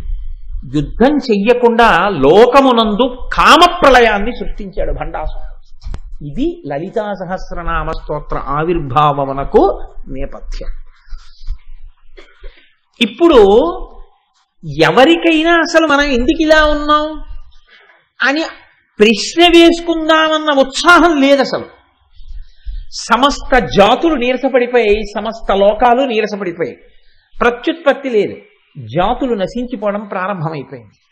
అయిపోయి ఎక్కడ మళ్ళీ ఆ జాతులు పెరగకుండా నీరసించిపోతున్నాయి. లోకమంతా రాక్షసగణాలు పెరిగిపోతున్నాయి. ఎక్కడ చూసినా భండాసురుడి నాయకత్వమే వర్ధిల్లుతోంది. ఈ స్థితిలో ఒక చిత్రమైనటువంటి స్థితి ఏర్పడింది. దేవతలు గుర్తించారు ఇదంతా భండాసురుడి వలన జరుగుతోంది. వాడు తన సోదరులతో కలిసి పైకి కనపడకుండా మిగిలినటువంటి రాక్షసులలా యుద్ధం చెయ్యకుండా సూక్ష్మ రూపంతో అన్ని లోకములలో ప్రవేశించి అన్ని జాతుల యొక్క తేజస్సుని పాడి చేస్తున్నాడు. ఇప్పుడు ఈ భండాసురుణ్ణి నశింప చెయ్యాలి అంటే ఎవరు నశింప చేస్తారు? స్థితికారుడు కనుక ఎప్పుడైనా ఇటువంటి రాక్షసులతో ఇబ్బంది వస్తే ఇంతకు ముందు మనని రక్షించిన వాడు కనుక భగవానుడు శ్రీ మహావిష్ణువుని ప్రార్థన చేద్దాం. అందరూ కలిసి వైకుంఠానికి వెళ్ళారు. ఆయన్ని ప్రార్థన చేశారు. ఆయన అన్నారు, ఇత పూర్వం నేను అవతారములను స్వీకరించి మిమ్మల్ని అందరినీ కాపాడినటువంటి మాట పరమ యథార్థం. కానీ ఈ బ్రహ్మాండమునకు సంబంధించినంత వరకు భండాసురుడి దగ్గర ఒక వరం ఉంది. ఆయన ముందు ఈ బ్రహ్మాండంలో ఉన్నటువంటి ఎవ్వరూ పనికిరారు, సగం బలాన్ని తీసుకుంటాడు. కాబట్టి ఇప్పుడు ఈ బ్రహ్మాండానికి ఆవలి ఉన్న వారిని తీసుకొచ్చి ఈ బ్రహ్మాండంలో ఉన్న భండాసురుణ్ణి నిర్జింపచేయాలి. అందుకే బ్రహ్మాండము అంటే కోడిగుడ్డులా ఉంటుంది అని ఆ రోజుల్లో ఋషులు పేరు దానికి బ్రహ్మాండము, అండము, గుడ్డు అన్న పేరు పెట్టారు. ఆ తర్వాత కాలంలో ఎప్పుడో ఈ మధ్య అదంతా ఓవెల్ షేప్ లో ఉంటుంది, ఇలా ఉంటుంది, గుడ్డులా ఉంటుంది అని చెప్పారు. కానీ ఎప్పుడు చెప్పిన మాట అండి ఋషులు ఇది. కాబట్టి ఇప్పుడు ఈ బ్రహ్మాండమునకు బయటికి వెళ్ళాలి. మనం వెళ్ళి పిలవాలి దేవతల్ని, ఒక మహానుభావుణ్ణి పిలవాలి, ఒక తల్లిని పిలవాలి, ఆవిడ రావాలి. ఆవిడ వస్తే భండాసురుణ్ణి నిర్జిస్తుంది. ఇప్పుడు మనందరం అసలు బయటికి వెళ్ళడం ఎలాగని అడిగారు. అడిగితే ఒక గొప్ప యజ్ఞం ఒకటి చెయ్యాలి. హిమాలయ పర్వతం మీద కొన్ని వందల ఎకరాలలో ఆ యజ్ఞ ప్రాంగణాన్ని ఏర్పాటు చేయాలి. చాలా గొప్పగా చెప్పారండి. ఇవన్నీ చేస్తే వాడికి తెలియకుండా ఉంటుందా? వాడు గూఢచారులతో తిరుగుతున్నాడు. ఎక్కడ ఎవడు కదిలినా వాడు పసిగడతాడు. ఏం చేయడం? వాడికి ఎప్పుడూ ఉన్న కోరిక ఏమిటి? ఇతరులు అనుభవించకూడదు, తాను భోగం అనుభవించాలి కదా. కాబట్టి వాడు బాగా భోగం అనుభవించడం కోసమని ఇంతకుముందు ఎప్పుడూ వాడు కని విని ఎరుగనటువంటి 2 కాంతల్ని నేను సృష్టిస్తాను, అక్కడికి పంపుతాను. వాడు ఆ కాంతలతో రతికేళిలో మునిగి తేలుతూ ఉంటాడు, ఆ సుఖమునందు ఉంటాడు. అప్పుడు మనం నిశ్శబ్దంగా ఎవ్వరికీ తెలియకుండా ఇక్కడ హోమగుండాన్ని నిర్మాణం చేద్దాం, పదండని చెప్పి శ్రీ మహావిష్ణువు దేవతలందరినీ వెంట పెట్టుకుని బ్రహ్మాండము యొక్క అంచు దగ్గరికి తీసుకుని వెళ్ళారు. ఇప్పుడు ఈ అంచులోంచి బయటికి వెళ్ళాలి. బ్రహ్మాండం బయటికి వెళ్ళి బ్రహ్మాండం బయట ఉన్న వారిని ఆహ్వానం చెయ్యాలి. అందుకని ఇప్పుడు వీళ్ళు వెళ్ళి ఆ బ్రహ్మాండానికి రంధ్రం చేశారు. రంధ్రం చేసి అంచులోంచి మెల్లిగా రంధ్రంలోంచి బ్రహ్మాండము యొక్క పైభాగమునకు వెళ్ళారు. అవతల భాగానికి వెళ్ళి నిలబడ్డారు. వెళ్ళి నిలబడితే ఏముంటుంది? నత్ర సూర్యోభాతి రచంద్రతారకం నేమా విద్యుతోభాతి కుతోయమగ్ని. అటువంటివి ఎన్ని కోట్ల బ్రహ్మాండములు, ఇన్ని బ్రహ్మాండములకు ఎంతమంది అధినాథులు, ఇన్ని బ్రహ్మాండాలున్నాయో ఇలాగా. ఇప్పుడు ఎవరొచ్చి రక్షిస్తారు? ఎవరిని పిలవాలి? వాళ్ళకి అనుమానం వచ్చింది. ఇప్పుడు వాళ్ళన్నారు, మనం పిలుద్దాం. అసలు ఎవరిని పిలిస్తే మనకి కావలసినటువంటి శక్తి పుట్టేటట్టుగా చేస్తాడో అటువంటి మహానుభావుడు శంభుదేవుడు ఉన్నాడు. ఆయన్ని మనందరం ఎలుగెత్తి పిలుద్దాం. పిలిస్తే తప్పకుండా పలుకుతాడు. కనుక రండి, అందరూ కలిసి స్తోత్రం చెయ్యండి శంభుదేవుణ్ణి అన్నారు. ఆ శంభుదేవుడి గురించి మీరు చేసినటువంటి ప్రార్థనే మనందరం చేశామే ప్రారంభంలో. అదే దేవతలందరూ పరమశివుణ్ణి ఉద్దేశించి ఆ శంభుదేవుణ్ణి ఉద్దేశించి పిలిచారు. జయపాలనయన శ్రీకలోలనయన చితశైలనయన శర్వా జయకాల కాల జయ మృత్యు మృత్యు జయ దేవ దేవ శంభో. ఇందాక మీరు చదివారు కదా, అదే స్తోత్రాన్ని దేవతలందరూ కలిసి పిలిచారు. పిలిస్తే అందులో మీరు పెద్ద వివరణ చెయ్యవలసింది ఏముండదు. అందులో పరమశివుని యొక్క గుణములన్నీ ఆవిష్కరింపబడి ఉంటాయి. శంభుదేవుడు అక్కడికి వచ్చాడు. వచ్చి ఆయన అన్నాడు, మీకు కలిగినటువంటి విపత్తు నుంచి మిమ్మల్ని ఉద్ధరించాలి అంటే లలితాపరాభట్టారిక స్వరూపం ఆవిర్భవించాలి. అటువంటి స్వరూపం ఆవిర్భవించాలి అంటే ఒక గొప్ప యజ్ఞం ఒకటి మనం చెయ్యాలి. ఆ హోమగుండంలోంచి అమ్మవారు పైకొస్తుంది. శ్రీ మహావిష్ణువు ఇప్పటికే భండాసురుణ్ణి మోహమునందు ముంచెత్తడానికి 2 వనితల్ని సృష్టించారు. కాబట్టి మనం నిశ్శబ్దంగా ఇప్పుడు హిమాలయ పర్వత ప్రాంతమునందు కూర్చుని అటువంటి హోమం చేద్దాం రండి అన్నారు. అందరూ వెళ్ళారు. ఒక పెద్ద యజ్ఞగుండాన్ని అక్కడ తయారు చేశారు. కూర్చుని ఇప్పుడు ఆ యజ్ఞగుండంలో అగ్నిహోత్రాన్ని ప్రతిష్ఠించాలి. అప్పుడు కదండి అందులోకి హవిస్సులు ఇచ్చి పిలవడం అమ్మవారిని. ఇప్పుడు ఈ అగ్నిని తీసుకొచ్చి పెట్టడానికి మీరు మొన్న చూశారు, ఇక్కడ వెంకటాచల వైభవం జరుగుతున్నప్పుడు ఆరణి మంధనము అని చేస్తారు. ఇటువంటి అగ్నిని పుట్టించవచ్చు, కానీ పుట్టిస్తే అప్పుడు ఆ అగ్ని ఏ బ్రహ్మాండంలోది? ఈ బ్రహ్మాండంలోదే అవుతుంది. ఈ బ్రహ్మాండంలో ఉన్న అగ్నితో మీరు ఏదైనా చేస్తే వాడు సంకల్పం చేస్తే అందులో సగం తీసేసుకుంటాడు. కాబట్టి ఇప్పుడు ఇక్కడ అగ్ని పనికిరాదు. కాబట్టి ఇప్పుడు అగ్ని ఎలాగా అని ఆలోచించారు. వాడు ఎంత ఉపద్రవం తీసుకొచ్చాడో చూడండి భండాసురుడు. అంటే ఇప్పుడు శంభుదేవుడు అన్నాడు, మనకి గార్హపత్య అగ్ని, ఆహవనీయ అగ్ని, దక్షిణాగ్ని అని 3 అగ్నులు ఉన్నాయి. కానీ ఇప్పుడు ఈ 3 అగ్నులతో కుదరదు కనుక నేను చిదగ్ని అనబడేటటువంటి అగ్నిని వాయు రూపంలో బ్రహ్మాండం బయనించి ఆ బ్రహ్మాండమునకు చేయబడిన రంధ్రంలోంచి తీసుకొచ్చిన వాయువుని ఈ హోమగుండంలోకి ప్రవేశపెట్టి అగ్నిని రగలుస్తాను. దాన్ని చిదగ్ని అంటారు. ఇప్పుడు ఈ చిదగ్ని గుండంలో మీరు హవిస్సులు ఇవ్వండి. హవిస్సులు ఇచ్చేటప్పుడు మీరు సామాన్యమైనటువంటి పదార్థమును వేస్తాను అంటే మీరు చేసినటువంటి యజ్ఞము చేత ప్రీతి చెంది అమ్మవారు ఆవిర్భవించడానికి చాలా కాలం పట్టచ్చు. మనకి మళ్ళీ భండుడు మేల్కొనే లోపల అమ్మవారి ఆవిర్భావం జరిగిపోవాలి. కాబట్టి మీ ఆర్తి ప్రకటనం జరగాలి, తొందరగా రమ్మని పిలవాలి. కాబట్టి హవిస్సుల కొరకు వేరొకటి వాడకండి. మీరు దేవతలు కనుక మీ శరీరావయవములను కోసినంత మాత్రం చేత మీకు మృత్యువు రాదు. అది ఇతరులైతే శరీరావయవములను కోసేసుకుంటే మృత్యువు పాలైపోతారు. మీకు ఆ భయం లేదు. కాబట్టి మీరు మీ శరీరావయవములను ఖండించి అగ్నిహోత్రంలో వ్రేల్చండి, హవిస్సులుగా ఇవ్వండి. అంటే మీ ఆర్తి ప్రకటన జరుగుతున్నప్పుడు అప్పుడు అందులోంచి అమ్మవారు ఆవిర్భవిస్తుంది. ఇది దేవతలకు కాబట్టి సరిపోయింది. అలా ఆర్తి ప్రకటనానికి అందరు అటువంటి పనులు చేయమని కాదు దాని ఉద్దేశం. కాబట్టి ఇప్పుడు హోమగుండంలో దేవతలు తమ యొక్క శరీర ఖండములను తీసి ఆ అగ్నిహోత్రంలో సమర్పించి అమ్మవారిని ప్రార్థన చేశారు. అమ్మా నువ్వు ఆవిర్భవించాలి అని ఆనాడు శంభుదేవుడు అష్టకారికలతో ప్రార్థన చేశాడు. అదే సముద్భవ సముద్భవ, అమ్మాను ఆవిర్భవించు, అమ్మాను ఆవిర్భవించు, అమ్మాను ఆవిర్భవించు అంటూ 8 శ్లోకాలున్నాయే ఆనాడు బ్రహ్మాండ పురాణంలో శంభుదేవుడు చదివినటువంటి అష్టకారికలు. వాటిని దేవతలందరూ చదివారు. అలా చదివితే అమ్మవారి యొక్క ఆవిర్భావం ప్రారంభమైంది ఆ చిదగ్నిగుండంలోంచి.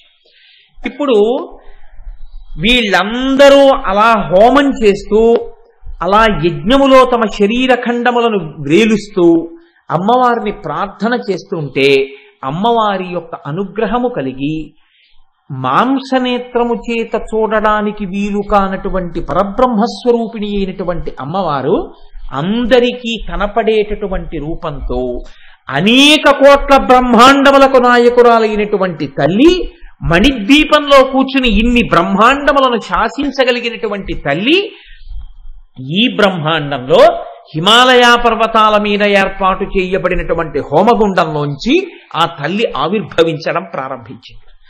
అమ్మవారు ఎప్పుడైతే చిదగ్ని గుండంలోంచి ఆవిర్భవిస్తోందో ఆ స్వరూపాన్ని చూసి దేవతలందరూ ప్రార్థన చేశారు. అమ్మా ఇది లలితా సహస్రనామ స్తోత్రము దేవతలు చేసినది కాదు, మీరు బాగా జ్ఞాపకం పెట్టుకోండి. ఇందాక మనం చదివేమే స్తోత్రం దేవతలు లలితాదేవిని గూర్చి చేసిన ప్రార్థన. అప్పుడు దేవతలు అమ్మవారిని ప్రార్థన చేశారు. అమ్మా నువ్వు ఇలా ఉన్నావు, ఎర్రటి వస్త్రం కట్టుకున్నావు అని నమస్కారం చేస్తూ నిలబడ్డారు. అప్పుడు ఆ తల్లి ఆవిర్భవించింది. ఆవిర్భవించిన తరువాత ఏం జరిగినది అన్నది మీరు లలితా సహస్రనామ స్తోత్ర పూర్వభాగమునందు వింటారు. ఆవిడ యుద్ధం ఎలా చేసింది, ఆవిడ ఎలా దేవతా సైన్యాల్ని సృష్టి చేసింది, అప్పటికప్పుడు ఆవిడ వారాహిని ఎలా సృష్టించింది, శ్యామలాదేవిని ఎలా సృష్టించింది, ఆవిడ ఏనుగుల్ని ఎలా సృష్టించింది, గుర్రాలను ఎలా సృష్టించింది, బాలాతల్లిని తన బిడ్డని ఎలా సృష్టించింది, తన భర్తని మహాకామేశ్వరుడిగా ఎలా స్వీకరించింది, యుద్ధం ఎలా చేసింది, ఆఖరికి భండాసురుణ్ణి నిర్జించింది, ఆవిడ సంహరించింది. ఇప్పుడు భండాసురుణ్ణి సంహరించిన తరువాత దేవతలందరూ పరమ ప్రసన్నాన్ని పొందారు. ఇక్కడ మీరు గమనించవలసినటువంటి విషయం ఒకటి ఉంటుంది. అమ్మవారు ఆవిర్భవించడానికి కారణమేమి? దానికి ఇలా చేస్తే ఆవిర్భవించినది అని చెప్పడానికి ఒక ప్రత్యేకమైనటువంటి శైలి ఏదైనా వాళ్ళు పాటించారని చెప్పడం కుదురుతుందా అంటే, దానికి పెద్దలు అంటారు, ఒక మాట చెప్తారు, ఘృత కాఠిన్యవత్. అంటే నెయ్యి కరిగి ఉంటుంది. కరిగి ఉన్నటువంటి నీతికి ఒక రంగు ఉండదు, ఒక రూపం ఉండదు. కానీ దానికి చల్లటి గాలి తగిలిందనుకోండి, వెంటనే అది ఘనీభవిస్తుంది. ఘనీభవించి ముద్దలా అవుతుంది. ఇప్పుడు ముద్దలా ఉన్నటువంటి నీతిని మీరు చేత్తో పట్టుకోవచ్చు. ముద్దలా ఉన్నటువంటి చేతికి ఒక రూపం ఉంటుంది, ఒక రంగు ఉంటుంది, మీకు తెలుస్తుంది. కరిగినటువంటి నెయ్యి చల్లటి గాలికి పేరుకున్నట్టే భగవంతుని యొక్క నిర్గుణమైనటువంటి స్వరూపము భక్తుల యొక్క ఆర్తి అనబడేటటువంటి, భక్తి అనబడేటటువంటి చల్లతనం తగిలితే ఈ కంటితో చూడడానికి వీలైనటువంటి సాకారమును పొందుతుంది. అందుకే అంతటా నిండి నిబిడీకృతమైనటువంటి పరమాత్మ ఒక అవతారమును దాల్చాలి అంటే దానికి ముందు ఒక స్తోత్రం ఉంటుంది, ఒక ప్రార్థన ఉంటుంది. దేవతలో ఋషులో ఎవరో ప్రార్థన చేస్తారు. ఆ ప్రార్థనని మన్నించి భగవంతుడు ఒక రూపాన్ని పొందుతాడు. అందుకే వేదం అజాయమానో బహుధా విజాయతే అంటుంది. ఇన్ని రూపాలు ఎందుకండి సనాతన ధర్మంలో, ఇంతమంది దేవుళ్ళు ఎందుకండి అని అడుగుతుంటారు. నీకెన్ని కష్టాలున్నాయో అన్ని భగవంతు రూపాలు ఉంటాయి. కారణం ఏమిటో తెలుసా అండి? ఒక్కొక్కడికి ఒక్కొక్క కష్టం వచ్చినప్పుడు ఒక్కొక్క రూపంలో ఈశ్వరుడు రావాలని అడిగాడు. ఆ రూపంలో ఈశ్వరుడు వచ్చాడు. చెయ్యగలిగిన నేర్పరితనం ఉండాలి. కానీ ఒక్క కొయ్య దుంగ పట్టుకుని అందులోంచి పిచుకలు చేస్తాడు, అందులోంచి బొమ్మలు చేస్తాడు, దశావతారాలు చేస్తాడు, కుండలు చేస్తాడు, మూకుళ్ళు చేస్తాడు, ఇన్ని చేస్తాడు. ఒక్క కొయ్య ముక్క పట్టుకుని అందులోంచి ఏనుగులు చేస్తాడు, గుర్రాలు చేస్తాడు, ఇన్ని చేస్తాడు. మీరు బొమ్మల గూట్లో ఇవన్నీ పెట్టి పిల్లల్ని తీసుకెడితే ఇవి గుర్రాలు, ఇవి ఏనుగులు, ఇవి దశావతారాలు, ఇవి రాముడు, ఇది ధనస్సు, ఇది కుండ, ఇది మూకుడు, ఇది మూత, ఇన్ని మాటలు చెప్తారు. కానీ అదంతా కొయ్యే. కొయ్యని ఇన్ని రూపములుగా మార్చినటువంటి కమ్మరివాడిలా, మట్టినే ఇన్ని రూపాలుగా మార్చిన కుమ్మరివాడిలా ఈశ్వరుడు ప్రసన్నుడైతే భక్తుల యొక్క భక్తి అనబడేటటువంటి చల్లతనం ఆయనకి తగిలితే ఘనీభవించి భగవంతుడు ఒక రూపాన్ని పొందుతాడు. కాబట్టి ఇప్పుడు లలితాదేవి కూడా ఒక రూపాన్ని అలా పొంది ఆవిడ ఆవిర్భవించింది. ఇప్పుడు ఈ ఆవిర్భవించినటువంటి తల్లి భండాసురుణ్ణి నిర్జించిన తరువాత మీ అందరికీ కావలసినటువంటి పని నేను చేసి పెట్టాను, భండాసురుణ్ణి నిర్జించాను. ఇప్పుడు లోకములన్నీ ప్రశాంతతని పొందాయి, అందరూ మళ్ళీ ఉత్సాహాన్ని పొందారు, అందరూ మళ్ళీ సంతోషాన్ని పొందారు, అన్ని జాతులు మళ్ళీ పెరుగుతాయి. ఇక నేను బయలుదేరి నా యొక్క మణిద్వీపానికి వెళ్ళిపోతున్నాను, నా యొక్క నిజ స్థావరం ఏదుందో ఆ స్థావరానికి, పరిపాలనా కేంద్రానికి బయలుదేరుతున్నానన్నారు. అంటే దేవతలు ఋషులు అందరూ ఆనాడు అమ్మవారిని ప్రార్థన చేశారు. అమ్మా, కష్టం ఎందుకు వచ్చిందో మాకు తెలియదు, కానీ ఇది ఒక గొప్ప అనుగ్రహానికి హేతువైంది. పాము విషం వైద్యుడి చేతిలో పడితే ఓషధి అయినట్టు భండాసురుడు పెట్టినటువంటి కష్టాలకి నిన్ను ప్రార్థన చేయడం మాకు ఒక పెద్ద ఉపకారం చేస్తోంది. నువ్వు ఇక్కడి నుంచి వెళ్ళిపోవడానికి వీల్లేదు. నీవు 16 చోట్ల ఈ భూమండలంలో ఉండాలి, ఈ బ్రహ్మాండంలో. కాబట్టి ఈ 16 చోట్ల నువ్వు ఉన్న ప్రాంతాలని కూడా శ్రీపురములు అని పిలుస్తారు. 16 పేర్లు శ్రీపురములే. కాబట్టి 16 శ్రీపురములను నిర్మించడం కోసమని మేము మయుణ్ణి, విశ్వకర్మని ప్రార్థన చేస్తాం. 16 చోట్ల నువ్వు వెలియాలి తల్లి అన్నారు. ఇప్పుడు మీరు ఆలోచించండి, అంత ఉన్నది కొయ్యని గుర్రంగా మారిస్తే గుర్రం, ఉన్నది కొయ్య ఏనుగ్గా మారిస్తే ఏనుగు, ఉన్నది కొయ్య రాముడిగా చెక్కితే రాముడు, ఉన్నది కొయ్య కృష్ణుడిగా చెక్కితే కృష్ణుడు. కానీ అది మాత్రం కొయ్య, లోపల ఉన్నది కొయ్య లేకుండా మాత్రం ఇవేమీ లేవు. ఇవి లేకపోయినా కొయ్య మాత్రం ఉంటుంది. అలాగే అమ్మవారిని 16 చోట్ల 16 పేర్లతో ఉండమని అడిగారు వీళ్ళు. ఎన్ని పేర్లతో పిలిస్తే ఆవిడికి అభ్యంతరం? మీ ఇష్టం, ఏ పేర్లతో నన్ను ఉండమని కోరుకుంటున్నారు, ఎక్కడెక్కడ ఉండమని కోరుకుంటున్నారు. ఇది భక్తి అంటే. వాళ్ళు అనుగ్రహాన్ని పొంది వదిలిపెట్టలేదు, వాళ్ళు అలా అడిగారు కాబట్టే మనకి లలితా సహస్రం వచ్చింది. వాళ్ళు అన్నారు, అమ్మ నువ్వు 16 చోట్ల నిలబడాలి అన్నారు. ఎక్కడెక్కడా అని అడిగింది తల్లి. మేరు పర్వతం నిషధ పర్వతం, హేమకూటం, హిమాలయం, గంధమాదనం, నీలగిరి, మేషగిరి, శృంగగిరి, మహేంద్రగిరి, లవణ సముద్రం, ఇక్షు సముద్రం, సురా సముద్రం, ఘృత సముద్రం, దధి సముద్రం, క్షీర సముద్రం, జల సముద్రం. ఈ అన్ని చోట్ల, ఈ 16 చోట్ల నువ్వు స్థిర నివాసివై ఉండాలి. ఏ ఏ పేర్లతో ఉండమంటారు అని అడిగింది తల్లి. ఈ పేర్లు వింటే చాలండి, దేవతలు అమ్మవారిని ప్రార్థన చేసి తెచ్చుకున్నటువంటి పేర్లు. అందుకే ఆ నామములను విన్నంత మాత్రం చేత అమ్మవారి యొక్క అనుగ్రహం కలుగుతూ ఉంటుంది. కామేశ్వరీపురి, భగమాలినీపురి, నిత్యక్లిన్నాపురి, భేరుండాపురి, వస్నివాసినీపురి, మహావజ్రేశ్వరీపురి, శివదూతీపురి, త్వరితాపురి, కులసుందరీపురి, నిత్యాపురి, నీలపతాకాపురి, విజయాపురి, సర్వమంగళాపురి, జ్వాలామాలినీపురి, చిత్రాపురి, మహానిత్యాపురి అని 16 పేర్లతో అమ్మవారి పేరుతో ఉన్నటువంటి పురంగా, అసలు అన్నిటికీ పేరు శ్రీపురాలి.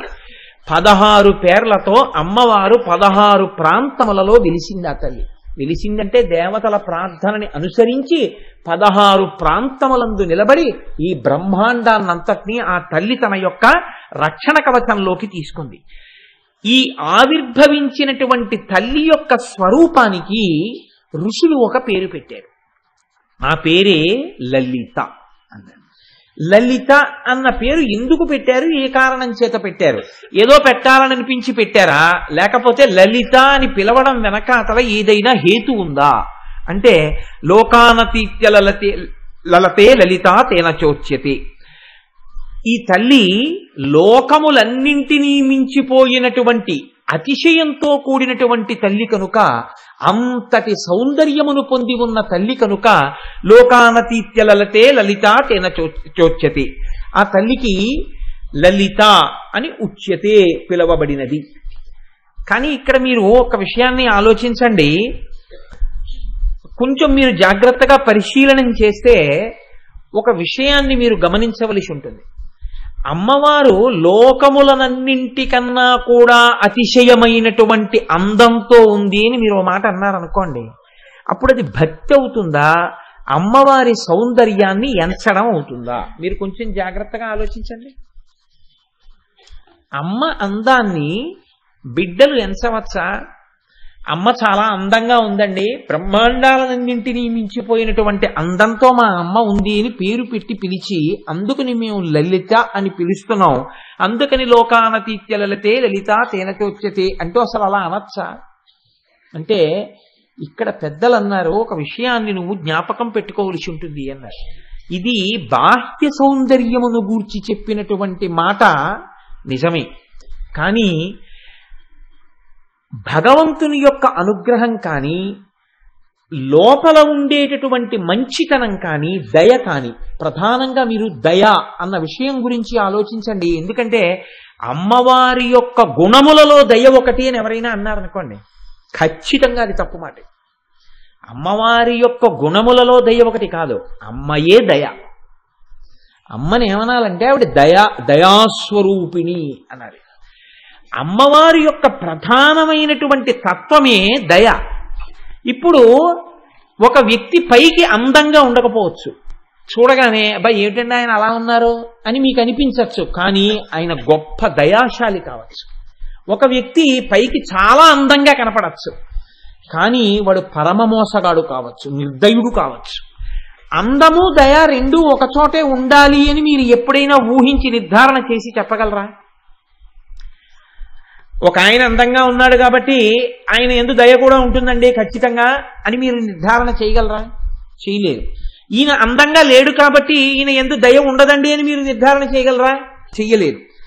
అందం ఉంటే దయ ఉండాలని లేదు, దయ ఉంటే అందం ఉండాలని లేదు. అందముండి దయ లేకపోవచ్చు, అందము లేక దయ ఉండవచ్చు. అమ్మవారి యొక్క లలితా శబ్దానికి గొప్పతనం ఏమిటంటే, ఆవిడ యొక్క అందము కేవలము బాహ్యమునందందము కాదు, ఆవిడ అందము ఆవిడ యొక్క దయయే. మీరు ఆ భావనతో చూసినప్పుడే అమ్మ అన్న మాట పట్ల మనకి అంత ప్రేమ ఎందుకో తెలుసా అండి? అమ్మలో అందం చూడం, అమ్మ అనేటప్పటికీ మనకి ఏం గుర్తొస్తుంది అంటే అన్ని ప్రమాదముల నుంచి మనని చిన్నతనం నుంచి పైకెత్తినటువంటి అమృత శక్తి అదే అమ్మ.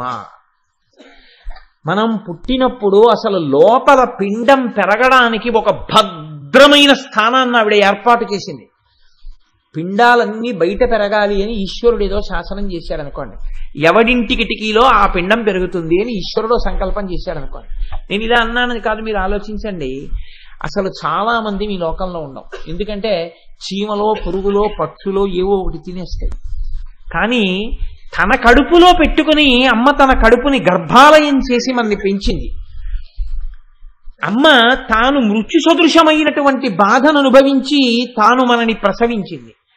అమ్మ తన రక్తాన్ని పాలగా మార్చి మనకి పట్టింది. మనం చెయ్యకూడని రీతిలో అల్లరి చేస్తే అమ్మ దాన్ని క్షమించింది. ఏదైనా ఒప్పుకుంటుంది. మంగళసూత్రం పట్టుకుంటే ఏ స్త్రీ ఒప్పుకోదు. మన ఆటలన్నీ చిన్నతనంలో అమ్మ మంగళసూత్రం పట్టుకుని, అయినా అమ్మ శుతిమెత్తగా మన వేళ్లు విడిపించింది తప్ప మంగళసూత్రం పట్టుకుంటావా అని చేయి తిప్పిలేదు. మనం మలమూత్రాలు విసర్జించుకుని మంచంలో పడుకుని ఉంటే మడిబట్టని కూడా చూడకుండా ఆవిడ తన పవిట కొంగుతో వీలైతే మన శరీరాన్ని శుభ్రం చేసింది. మనం నోట్లో కూడా మలాన్ని పెట్టుకుంటే ఆ తల్లి నోరు కడిగి ఆ నోరు వాసన చూసి ఇంకా ఎక్కడైనా ఉండిపోయిందేమో అని మన నోరంతా పవిట కొంగుతో శుభ్రం చేసింది. చెవిలోకి చీమ వెళ్ళి మనం ఏడుస్తుంటే పుల్ల కోసం చూడకుండా వెంటనే పవిట కొంగుని తిరిపెట్టి కళ్ళమ్మట నీళ్లు పెట్టుకుని నోట్లో పెట్టి ఆ తడితో ఉన్నటువంటి తిరిమి చెవిలో పెట్టి చీమని పైకి తీసిందమ్మ. అమ్మ అవడానికి, అమ్మతనం చూపించడానికి ట్రైనింగ్ క్లాసులు ప్రపంచంలో లేవు. ఎంత నిర్దయతో కూడిన వ్యక్తి అయినా అయి ఉండొచ్చు. అంతకుముందు ఏ దయా తెలిసి ఉండకపోవచ్చు, ఏమీ తెలిసి ఉండకపోవచ్చు. నిద్ర 7 గంటలైతే తప్ప లేవకుండా అమ్మాయి దగ్గర ఉన్నప్పుడు పడుకునేటటువంటి పిల్ల, తన క్యారేజీ తాను సర్దుకోని పిల్ల, రేపు నీకు పిల్లలు పుడితే ఎలాగే అని తల్లి తండ్రి అడిగితే అబ్బా అవన్నీ ఎందుకు లేదురు అనే పిల్ల, తనకొక్క పసిపిల్లవాడు పుట్టేటప్పటికీ తాను తనకిష్టమైనా సరే, ఇంతకుముందు సన్నటి జల్లు వస్తుంటే బయటికి వెళ్ళి తడవడం ఎంత సరదాయో ఆ పిల్లకి. ఇప్పుడు ఆ పిల్లకి ఎవరు చెప్పక్కర్లేదు, ఆ పిల్ల బయటికి వెళ్ళి తడవదు. ఏమే కిటికీలోంచి చూస్తున్నావు బయటికి వెళ్ళటం లేదే అంటే, వీడికి పరిశ్రమ పడుతుందేమో అని భయం అమ్మా అంటూ. ఇలా నువ్వు బయటికి వెళ్ళకు అని ఎవరైనా ముందు ట్రైనింగ్ ఇచ్చారా? దానికి ఏమైనా కాలేజెస్ ఉన్నాయా? ఉండవు. మహానుభావుడు అదేంటి బసవేశ్వర పురాణంలో అంటాడు, మొగ్గ లోపల పువ్వు యొక్క తావిదాగినట్టు ప్రతి ఆడదానిలో అమ్మవారు మాతృమూర్తిగా దాక్కునుంది. ఆ మాతృమూర్తిగా అమ్మవారు లోపల వికసనాన్ని పొందకపోతే ఈ సృష్టి లేదు. కాబట్టి అమ్మ అన్నం పెట్టింది. పెట్టడంలో రోగం దేని వల్ల వస్తోందో అని పెట్టలేదు. ఏది తింటే రోగం తగ్గుతుందో అది బతిమాలి బామాలి కథలు చెప్పి పెట్టింది. అమ్మ తాను తినవలసిన పదార్థాన్ని పిల్లవాడికి అనారోగ్యం చేస్తుందేమోనని తినడం మానేసింది. మానేసి వాడికి పనికొస్తుంది, వాడికి పడిషం తగ్గుతుంది అనుకుంటే తనకి ఇష్టం లేకపోయినా ఉసిరికాయ పచ్చడి తింది. పాల వలన పిల్లవాడికి పడిషం తగ్గుతుందని పిల్లవాడికి వచ్చిన అనారోగ్యం కోసం తను పచ్చం చేసింది. ఇప్పుడు మీరు ఆలోచించండి, మీరు ఏ స్థితిలో ఉండనివ్వండి, అమ్మ అన్న మాట వినపడగానే, అందుకే తండ్రి అంటే భయం ఉన్న వాళ్ళు ఉంటారు, అమ్మ అంటే మాకు భయము అన్నవాళ్ళు లోకంలో ఉండరు. అందుకే లోకంలో ఒక నానుడి ఉంది, అమ్మ కోపం తాటాకు మంట. అమ్మ కోపం తాటాకు బుట్ట మండినట్టు ఉంటుందండి. అది ఎందుకు పనికిరాదు ఆ కోపం. ఆవిడ తిట్టుకోవడం, పిల్లల్ని తిట్టడమే. 5 నిమిషాలు అది అమ్మ క్యారేజీ పెట్టేశావా అని వస్తుంది పిల్ల. తండ్రి కొంచెం కోపంగా చూసి 4 మాటలు అన్నాడు అనుకోండి, గుడ్ల నీరు కుక్కుని, అమ్మ ఎందుకు చెప్పేశావు మా నాన్నగారికి, చూసావా ఎలా అన్నారో కాలేజీకి వెళ్లే ముందు, ఇంకా నేను ఇవాళ పరీక్ష రాసినట్టే అంటాడు. తండ్రి అన్న మాటకి బిడ్డ బాధపడుతుంది, తల్లి అన్న మాట లెక్క పెట్టదు. ఎందుకంటే అమ్మ యొక్క ప్రేమ అటువంటిది. అసలు ఆ ప్రేమ పిల్లలు ఎంత కటువుగా ప్రవర్తించనివ్వండి, అమ్మ అంత ఆశీర్వచనం చేస్తూనే ఉంటుంది. గొడ్డలి పట్టుకొచ్చి చందనపు చెట్టుని నరుకుతుంటే చందనపు చెట్టు సువాసనని ఇస్తూనే ఉంటుంది. ఉడికిపోతున్న అన్నం తినడానికి తేలికైనటువంటి రీతిలో మెత్త పడిపోతూనే ఉంటుంది. చెరుకు కర్రని పట్టుకుని కత్తితో నరికినా, పంటి మధ్య పెట్టి నలిపినా తీయదనాన్ని స్రవిస్తుంది. అమ్మ అన్న వ్యక్తిని మీరెంత బాధ పెట్టినా ఆశీర్వచనం చేయడమే అమ్మకు వస్తుంది. కాబట్టి అమ్మతనం కన్నా భద్రత ఎక్కడుంది? కాబట్టి అమ్మ అన్న మాట ఎక్కడుందో అక్కడ శోభ ఉంది. శోభ ఎక్కడ ఉందో అక్కడ శుభం ఉంది. శోభ శుభం. అమ్మ అన్న మాట ఎక్కడ ఉందో అక్కడ భగం ఉంది. భగము అంటే అద్భుతం. ఈ భగములోంచి భాగ్యం ఉంది. ఈ భాగ్యములోంచి సౌభాగ్యం ఉంది కదండి. ఆ భగము భాగ్యమైంది. అమ్మే లేకపోతే భాగ్యం ఏదండి? తండ్రిని మించిన గురువు లేడు, తల్లిని మించిన దైవం లేదు. ప్రపంచంలో దరిద్రుడన్నవాడు ఎవరైనా ఉంటే తల్లి లేనివాడు ఒక్కడే దరిద్రుడు. ఎన్ని ఉన్నా తల్లి లేనివాడు దరిద్రుడే. ఏమీ లేకపోయినా తల్లి ఉన్నవాడు భాగ్యవంతుడే. ఎంతమంది ఉన్నా, ఎన్ని పుస్తకాలున్నా తండ్రి లేనివాడు గురువుని పొందడంలో కొంచెం ఈశ్వరానుగ్రహం పోగొట్టుకున్నవాడే. ఎంత స్వతహాగా పాండిత్యం ఉన్నా తండ్రి యొక్క చేరువు కూడా దొరికి ఉంటే వాణ్ణి మించినటువంటి శిష్యుడిగా అదృష్టాన్ని పొందినవాడు వేరొకడు లోకంలో ఉండేవాడు కాడు. కాబట్టే అమ్మ అంటే అమ్మే. కాబట్టి ఇప్పుడు ఆ అమ్మలోంచే భగం వచ్చింది, అమ్మలోంచి భాగ్యం వచ్చింది, అమ్మలోంచి సౌభాగ్యం వచ్చింది, అమ్మలోంచే అన్నీ వచ్చాయి. ఇక్కడ లోకంలోనైనా అంతే. ఒక ఆడదాని సౌభాగ్యం నిలబడాలంటే అమ్మ వల్లే నిలబడాలి. ఒక ఇంట్లో భాగ్యం రావాలంటే అమ్మ వల్లే రావాలి. ఒక ఇంటికి తోరణం కట్టాలంటే అమ్మ వల్ల రావాలి. ఒకళ్ళకి వచ్చిన వ్యాధి పోవాలంటే అమ్మ వల్ల పోవాలి. ఒక ఇల్లు సంతోషంగా ఉండాలంటే అమ్మ వల్ల ఉండాలి. ఆర్తితో పిలవగానే పలకాలంటే అమ్మ తప్ప వేరొక దైవం లేదు. ఈ మాట నేనంటే నేను ఇంకొక దైవ స్వరూపాన్ని కించపరిచినట్లు ఎంత మాత్రం కాదు. అమ్మ అన్న రూపంతో ఉన్న దైవం తర్వాతే ఏ రూపమైనా. లౌకికమైన అమ్మకే ఇంత ప్రేమ ఉంటే ఇన్ని బ్రహ్మాండములను కన్నా తల్లికి ఎంత ప్రేమ ఉంటుంది? మీరు ఆలోచించండి. నా తల్లి నాకు అన్నం పెట్టింది. నా అమ్మ నాకు పెట్టినటువంటి అన్నం నా జీవితంలో నేను ఎన్నడూ మర్చిపోలేను. ఎందుచేత అంటే అది అంత రుచి. అమ్మ వండింది అంటే అందులో రుచి చూడడం తెలియదు. తను అన్నం తినడానికి ఎన్ని పదార్థములతోనైనా తినడానికి కోట్లు ఉన్న ఒక ఐశ్వర్యవంతుడు తాను తినడమే కాకుండా రోజు ఒక 100 మందికి అన్నదానం చేస్తూ, ఆ అన్నదానం చేసేటప్పుడు వచ్చి 100 మందికి అన్నం పెడుతుంటే అక్కడ నిలబడి, అబ్బా ఈశ్వరుడు నాకు ఎంత అనుగ్రహించాడో, ఈ 100 మంది ఆకలి తీర్చగలిగానని, అయ్యా మెల్లగా తినండి, మెల్లగా తినండి, కంగారు పడకండి, కడుపు నిండా తిన్నారా అని అడుగుతున్నాడు అనుకోండి ఒక ఐశ్వర్యవంతుడు. ఈ నిర్భాగ్యులైన 100 మంది దరిద్రులు ఆయన వంక చూసి అంటారు, మహారాజా ఎంత మంచివాడివయ్యా, 100 ఏళ్లు బతకవయ్యా నాయన, నువ్వు తినగలిగినా మాకు పెట్టడమే కాకుండా కడుపు నిండా తినండి బాబు, మెల్లిగా తిన్నారా, మెల్లిగా తిన్నారా, తొందరపడకండి, తొందరగా తినకండి, పదార్థాలు బాగున్నాయా, కావాలంటే ఇంకొంచెం వేసుకోండి అని అంత ప్రేమగా అడిగావా తండ్రి, నువ్వు 100 ఏళ్లు బతకవయ్యా, నీ వంశం వర్ధిల్లాలయ్యా అంటారు. తనకి ఉన్న దాంట్లో 100 మందికి అన్నం పెట్టి కొసిరితేనే ఐశ్వర్యవంతుడికి ఇన్ని ఆశీర్వచనాలు ఇచ్చావే, ఇన్ని బ్రహ్మాండములకు చేతిలో పట్టుకున్న గరిటె దించకుండా పెడుతున్న నా తల్లిని ఊహించోసారి. ఉభౌ దర్వీ కుంభౌ మణిగణక సంభావిత గుణౌ దధానా పాణిభ్యామృతర సంృష్టాన్న కలితౌ కళాఢ్యా కళ్యాణీ కలిత తదనా శ్రీగిరసి శిరసస్యసౌ భ్రామర్యంబా రచయితుమదిష్టార్థ విభవం.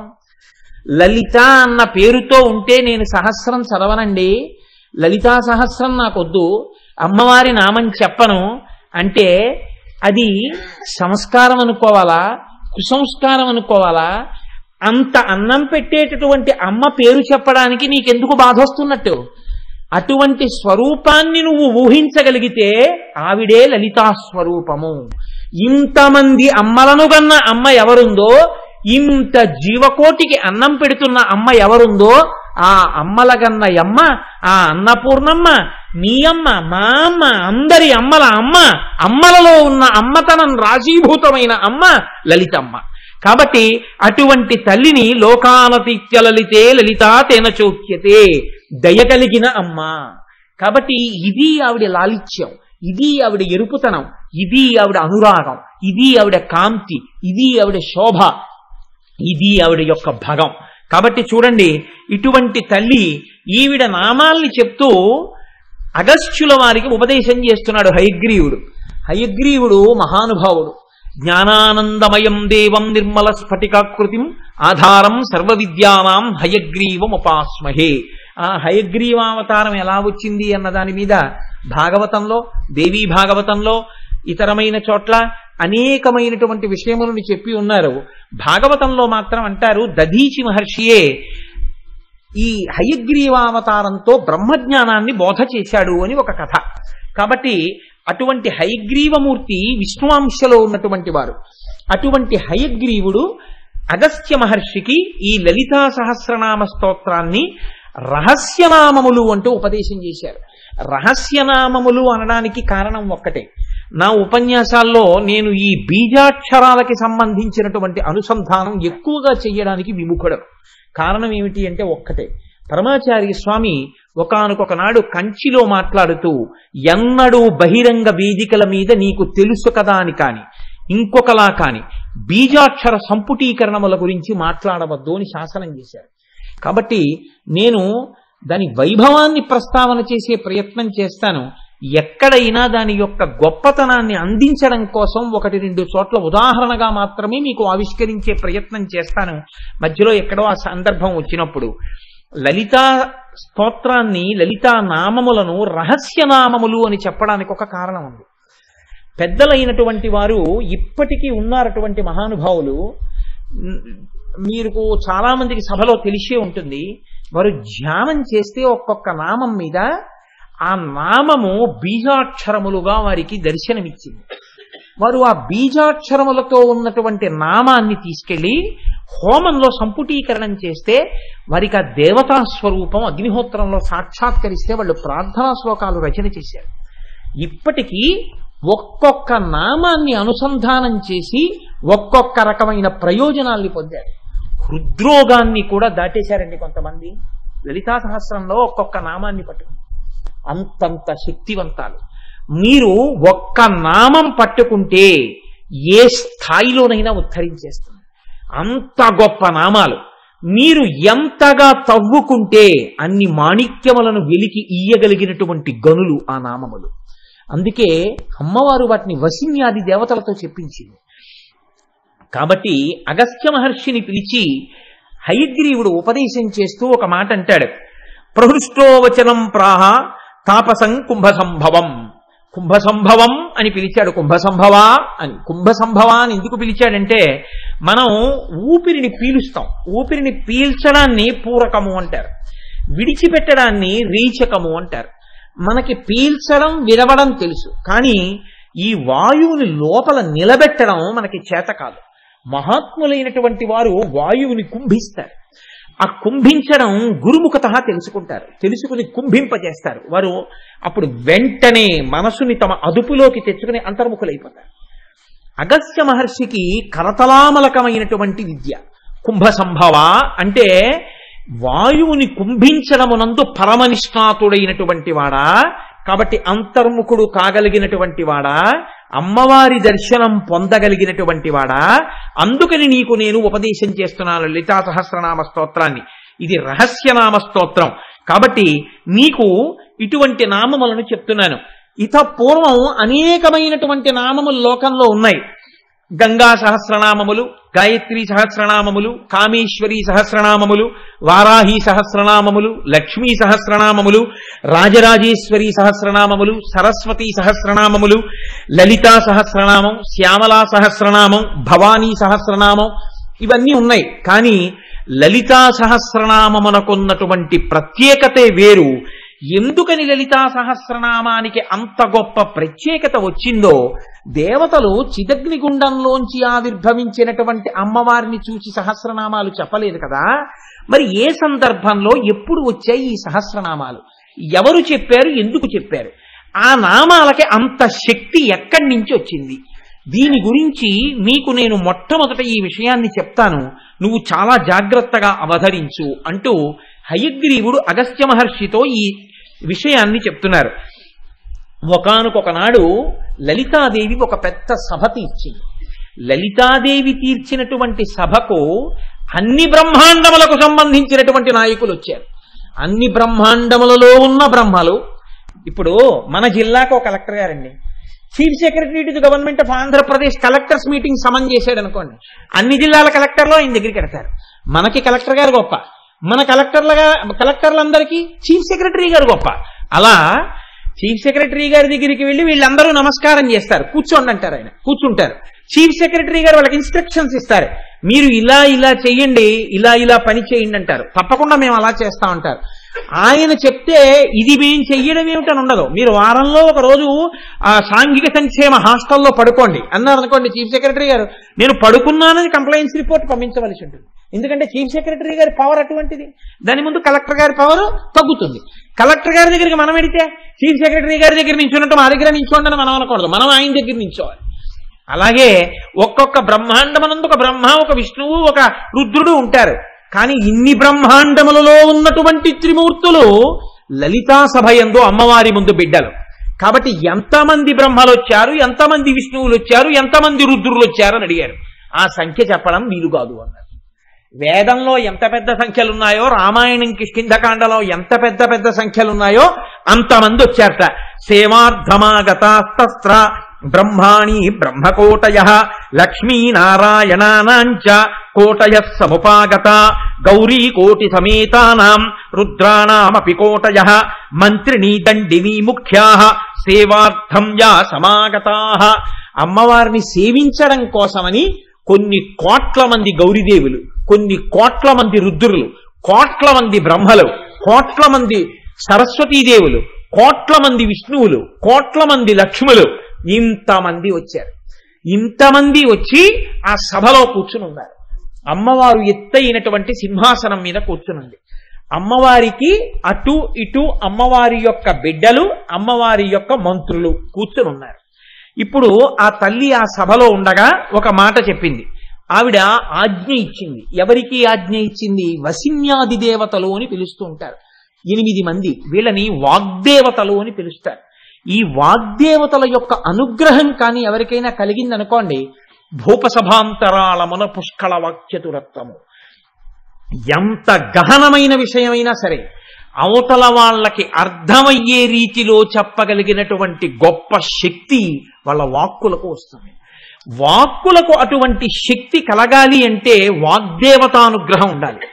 వాగ్దేవతానుగ్రహం కలగాలి అంటే అలా అనుగ్రహం ఇయ్యి అని అమ్మవారి యొక్క ఆజ్ఞ వాగ్దేవతలకు ఉండాలి. అందరికీ వాక్కులనిచ్చేటటువంటి దేవతలు ఎవరో వాళ్ళని వాగ్దేవతలు అంటారు. ఆ దేవతల పేర్లు ప్రతిరోజు విన్నా, ఇంట్లో పిల్లలతో ఒకసారి చిన్న పిల్లలతో చెప్పించినా వాళ్ళకి వాగ్దేవతల యొక్క అనుగ్రహం కలుగుతుంది.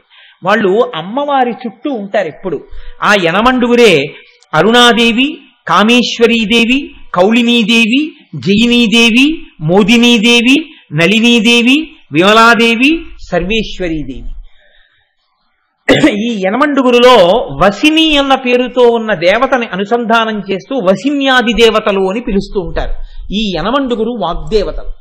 వీళ్ళ అనుగ్రహం కలిగిందా, అమ్మవారు ఇలా కనుసౌజ్ఞ చేసిందనుకోండి, వాళ్ళు వెంటనే అమ్మవారి యొక్క కనుసౌజ్ఞని అందుకని గొప్పగా మాట్లాడగలిగినటువంటి శక్తిని అవతల వారికి అనుగ్రహిస్తారు. అందుకే ఆయనకి వాగ్దేవతానుగ్రహం అండి అంటుంటారు. అటువంటి వాగ్దేవతానుగ్రహాన్ని అమ్మవారి అనుగ్రహంగా భక్తులకు ప్రసరింపచేస్తారు ఆ తల్లులు. ఈ యనమండుగురి వంక అమ్మవారు చూసింది. చూసి వాళ్లతో అమ్మవారు ఒక మాట అంది. వాగ్దేవతలు మాట్లాడితేనే అంత గొప్పగా ఉంటే, వాగ్దేవతానుగ్రహం పొందినవాడు మాట్లాడితేనే అంత గొప్పగా ఉంటే, యనమండుగురులో ఒకరు మాట్లాడితేనే అంత గొప్పగా ఉంటే, యనమండుగురు ఎవరి కనుసౌజ్ఞని బట్టి మాట్లాడే అనుగ్రహం ఇస్తారో అటువంటి యనమండుగురు నిండు సభలో తమ వంకే చూసి అమ్మవారు వాళ్లతో మాట్లాడుతుంటే వాళ్ళు ఎంత ఆనందంతో ఉంటారు మీరు ఆలోచించండి. అమ్మవారు ఈ యనమండుగురితో మాట్లాడుతోంది అంటే ఇప్పుడు అమ్మవారి మాట ఎంత గొప్పగా ఉంటుంది. ఈ మాటతో లలితా సహస్రనామ స్తోత్ర ఆవిర్భావమునకు నేపథ్యం పడుతుంది. అమ్మవారి మాటతో మొదలు. అందుకే అది విన్నంత మాత్రం చేత తల్లి అనుగ్రహం కలుగుతుంది. ఎందుకని? వాగ్దేవతలతో అమ్మవారు మాట్లాడిన మాటలు అందులో ఉన్నాయి కనుక. తల్లంది భవత్యోమత్ప్రసాదేన ప్రోల్లసద్వాగ్విభూతయ మద్భక్తానాం వాగ్విభూతి ప్రదానీ వినియోజితాః. మీరు నాయందు అపారమైనటువంటి భక్తి ప్రపత్తులు కలిగిన వారు. కాబట్టి నేను మిమ్మల్ని అనుగ్రహిస్తూ ఉంటాను. నేను మిమ్మల్ని అనుగ్రహిస్తే నా శక్తి మీలోకి ప్రవేశిస్తుంది, మీరు మాట్లాడతారు. లోకం చూడడానికి ఎలా ఉంటుంది? మీరు మాట్లాడుతున్నట్టు ఉంటుంది, కానీ మీలో ఉండి మాట్లాడుతున్నది నేనే అయి మాట్లాడుతూ ఉంటాను. మీ పట్ల నాకు అటువంటి గొప్ప ప్రీతి ఉంది, అందుకని మీ ద్వారా నేను మాట్లాడుతూ ఉంటాను. ఇవాళ నేను మీతో ఒకటి మాట్లాడించాలని అనుకుంటున్నాను. మీతోనే ఎందుకు మాట్లాడించాలనుకుంటున్నాను? ఇక్కడ మీరు ఒక విషయం గమనించవలసి ఉంటుంది. అందుకే పెద్దలు అమ్మవారి తత్వాన్ని అమ్మవారి అనుగ్రహంగా అనుభవించినటువంటి పెద్దలు ఉంటారు. వారు అందమైన మాట ఒకటి చెప్తారు. వాగ్దేవతలు వసిన్యాది వాగ్దేవతలు లలితా సహస్రనామ స్తోత్రం చెప్తే ఎవరి అనుగ్రహంతో చెప్పారు? అమ్మవారి అనుగ్రహంతో చెప్పారు. కాబట్టి పరోక్షంగా అది ఎవరు చెప్పినట్టు? అమ్మవారే చెప్పినట్టు. వ్యాసుడు లలితా సహస్రనామ స్తోత్రాన్ని బ్రహ్మాండ పురాణంలోకి తీసుకొచ్చిస్తే ఎవరి అనుగ్రహంతో ఇచ్చినట్టు? అమ్మవారి అనుగ్రహంతో ఇచ్చినట్టు. ఇవాళ మీరు నేను అందరం కలిసి ఒక స్తోత్రం చదివితే ఎవరి అనుగ్రహం ప్రసరించిందని గుర్తు?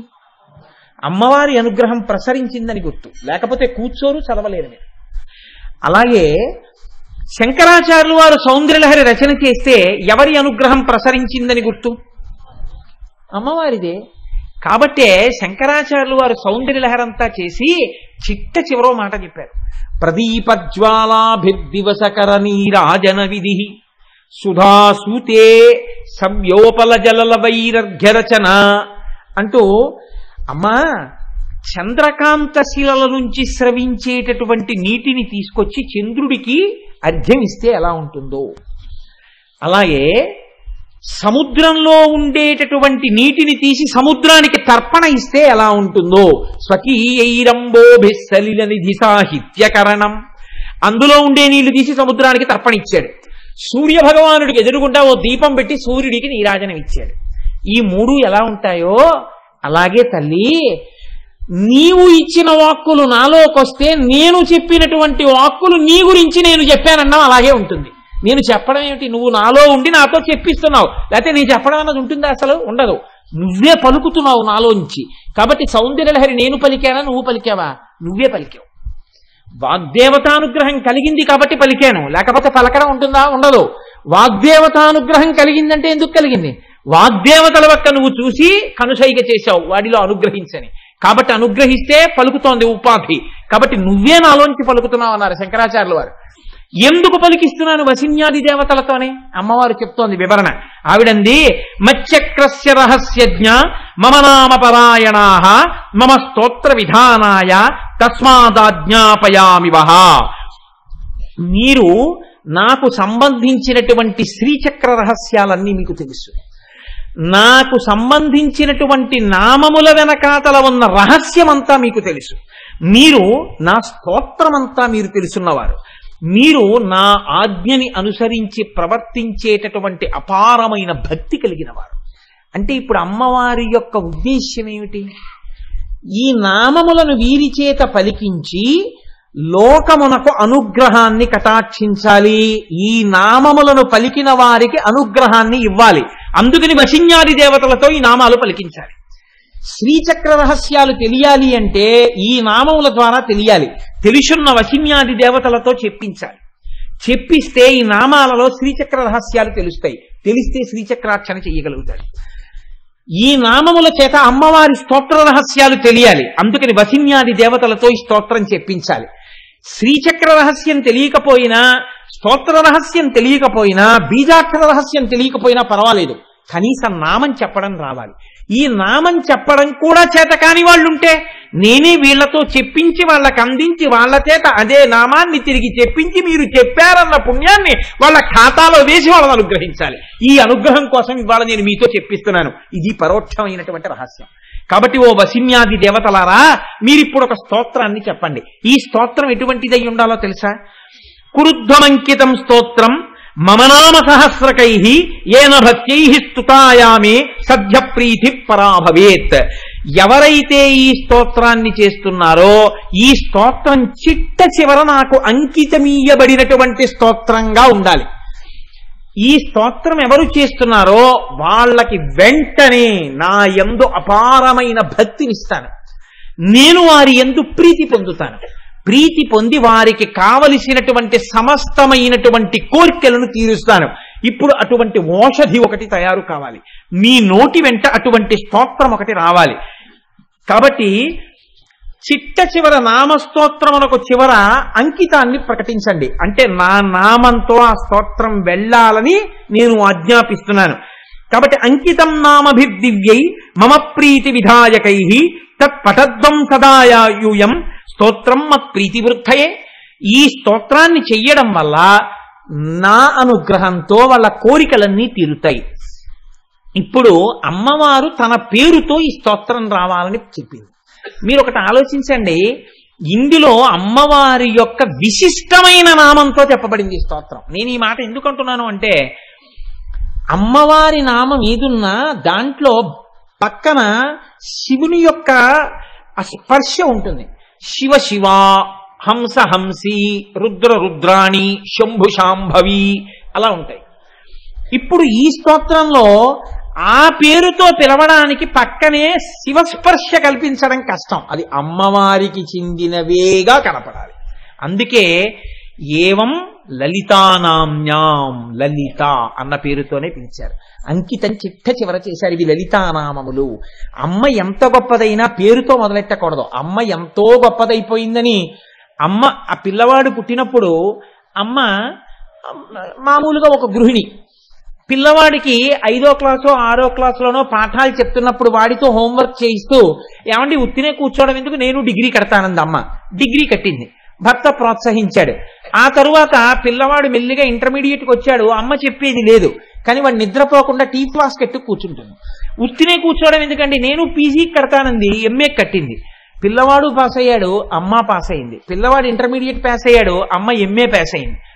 పిల్లవాడు డిగ్రీ ఫస్ట్ ఇయర్ చదువుతున్నాడు, ఎంసెట్కి ప్రిపేర్ అవుతున్నాడు, ఐఐటికి ప్రిపేర్ అవుతున్నాడు. వీడితో సమానంగా నేను ఉత్తినే కూర్చోవడం ఎందుకంటే సివిల్స్కి ప్రిపేర్ అవుతానంది. అమ్మ గ్రూప్ 1కి సెలెక్ట్ అయింది, సివిల్స్కి ప్రిపేర్ అయ్యి. అమ్మకి డైరెక్ట్గా ఆర్డీఓ ఇచ్చారు. పిల్లవాడు ఇంజనీరింగ్లో జాయిన్ అయ్యాడు. వీడు ఒక 5 సంవత్సరాల్లో ఇంజనీర్ అయ్యాడు. ఈలోగా అమ్మకి ఐఏఎస్ కన్ఫర్ చేశారు. ఈ పిల్లవాడు 5 ఏళ్లు చేసి ఒక మిడిల్ లైన్ మేనేజర్ అయ్యాడు. ఈలోగా అమ్మ సీనియర్ ఐఏఎస్ ఆఫీసర్ అయింది. అమ్మ సీనియర్ ఆఫీసర్ అయిపోయి ఇప్పుడు secretary to government of Andhra Pradesh అయింది, ఏదో ఒక డిపార్ట్మెంట్కి. వీడు వెళ్ళి అమ్మ ఛాంబర్లోకి వెళ్ళి, అమ్మ గదిలోకి వెళ్ళి అందరూ అధికారులు ఎలా లేచి నిలబడతారో అలా వీడు కూడా అమ్మ దగ్గర నిలబడి, అదేంటి ఓ అగ్రికల్చరల్ సెక్రటరీ గారు మీతో మాట్లాడడానికి వచ్చాను మేడం గారు అన్నాడు అనుకోండి. అమ్మ అంటుంది వెంటనే కళ్ళజోడు తీసి పక్కన పెట్టి, ఏమిట్రా పిచ్చి మాటలు, మేడం ఏమిటి, అంటే అగ్రికల్చరల్ సెక్రటరీ ఏంటి, అలా నువ్వు ఎప్పుడు అనకు, అలా అనకూడదు, తప్పు. నేను ఎప్పుడు నీకు అమ్మనే, అమ్మ అని పిలు. అమ్మని పట్టుకుని అమ్మ ఎంత గొప్పదైనా మేడం అని కొడుకు అన్నాడు అనుకోండి, అమ్మ చిన్నబుచ్చుకుంటుంది. అందుకే ఆవిడ లలితాదేవియే కావచ్చు, ఆ మాట అనడానికి వసిన్యాది దేవతలు సాహసించలేదు. ముందు శ్రీమాత అమ్మే, బిడ్డలకే అమ్మతనమే. శ్రీమాత అంటూ మొదలెట్టారు, కానీ స్వరూపమే వరిది. ఏవం లలితాదేవ్యాం నాం సహస్రకంజగు. అందుకని నా పేరుతో అంకితం అంది కాబట్టి లలితాదేవి యొక్క నామములు అని చిట్ట చివర పూర్తి చేశారు. ఇక్కడ మీరు ఒక విషయాన్ని గమనించండి, తల్లి ఏమంటోంది, ఈ నామములను చదివినటువంటి వారికి నేను సమస్తము ఈడేరుస్తాను అంటోంది. సమస్తము ఈడేరుస్తాను అన్నప్పుడు ఇక్కడ ఒక ప్రతిబంధకం రాదా? ఎందుకు రాదు? ఎందుకండి మీకు అనుమానం అడగచ్చు. యత్రాస్తి భోగో నహితత్ర మోక్ష, యత్రాస్తి మోక్షో నహితత్ర భోగ. ఎక్కడైతే భోగం ఉంటుందో అక్కడ మోక్షం ఉండదు, ఎక్కడ మోక్షం ఉంటుందో అక్కడ భోగం ఉండదు. మోక్షార్థి అయ్యున్నటువంటి వాడికి భోగంతో సంబంధం ఉండదు. వాడు అన్ని విడిచిపెట్టేసి భగవంతుణ్ణి మాత్రమే నమ్ముకుని బతుకుతాడు. ఎక్కడ భోగమునకు లంపటంతో ఉంటాడో వాడికి మోక్షం వైపుగా అడుగు పడదు. కాబట్టి అన్నీ ఇస్తానన్నప్పుడు ఇక్కడ భోగము ఇస్తే, ఇక్కడ సంపదలు ఇస్తే, ఇక్కడ సుఖాలు ఇస్తే ఇక మోక్షం ఎలా వస్తుంది? దానికి ఇది ప్రతిబంధకం కదా. మోక్షమే ఇస్తే మనం అన్నీ విడిచిపెట్టేసి భగవంతుడి యందే భక్తితో ఉండాలంటే ఇహమనందు భోగములు ఉండవు కదా. మరి ఇలా ఎలా కుదురుతుంది అంటే, శ్రీ సుందరీ సేవన తత్పరాణం భోగశ్చ మోక్షశ్చ కరస్తయేవ. అమ్మవారి దగ్గరున్న గొప్పతనం ఏమిటంటే అమ్మవారిని సేవించిన వాళ్ళకి ఇహమునందు భోగములు ఉంటాయి, మోక్షము కూడా కలుగుతుంది.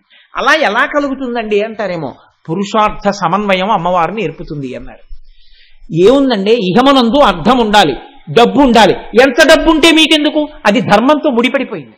ధర్మబద్ధంగా సంపాదిస్తాడు, ధర్మబద్ధంగా ఖర్చు పెడతాడు. ఇప్పుడు ఎంత డబ్బు ఉంటే మీకెందుకు? జనక మహారాజు గారిలా ఉంటాడు. కామము, ధర్మబద్ధమైన కామమును అనుభవిస్తాడు. ఆయన కామం గురించి మీకెందుకు? ఆయన కామం ధర్మబద్ధం. ఇప్పుడు దాంతో గొడవ లేదు. ధర్మబద్ధమైన అర్థము, ధర్మబద్ధమైన కామము దేనికెడతాయి? మోక్షమును కలిపోతాయి. చతుర్విధ పురుషార్థాల్లో మీరు రోజు ధర్మార్థ కామ మోక్ష చతుర్విధ పురుషార్థ బల సిద్ధ్యర్థం అని అడుగుతున్నారు కదా. ఇప్పుడు ధర్మముతో అర్థము, ధర్మముతో కామము ముడి పడకపోవడం వల్ల మీరు ఇబ్బంది పడుతున్నారు. ధర్మముతో అర్థాన్ని, ధర్మంతో కామాన్ని అమ్మవారు ముడేస్తారంటోంది నామాలు చదివితే. ఇప్పుడు మీకు బాధ ఏమిటి? సమన్వయం చేసే శక్తి ఆవిడ పుచ్చుకుంది. ఇప్పుడు మీరు ఆవిడ చేతిలో ఉపకరణం అయ్యారు. ఎవడు రోజు లలితా సహస్రనామ స్తోత్రం చదువుకుంటున్నాడో వాడికి ఇహమునందు సమస్త భోగములు కలుగుతాయి. ఆఖరణ హాయిగా మోక్షాన్ని పొందుతాడు. అలా ఎలా పొందుతాడండి? రెండు ఒకదానికొకటి ప్రతిబంధకం కదా. నీకెందుకు ఆ బాధ?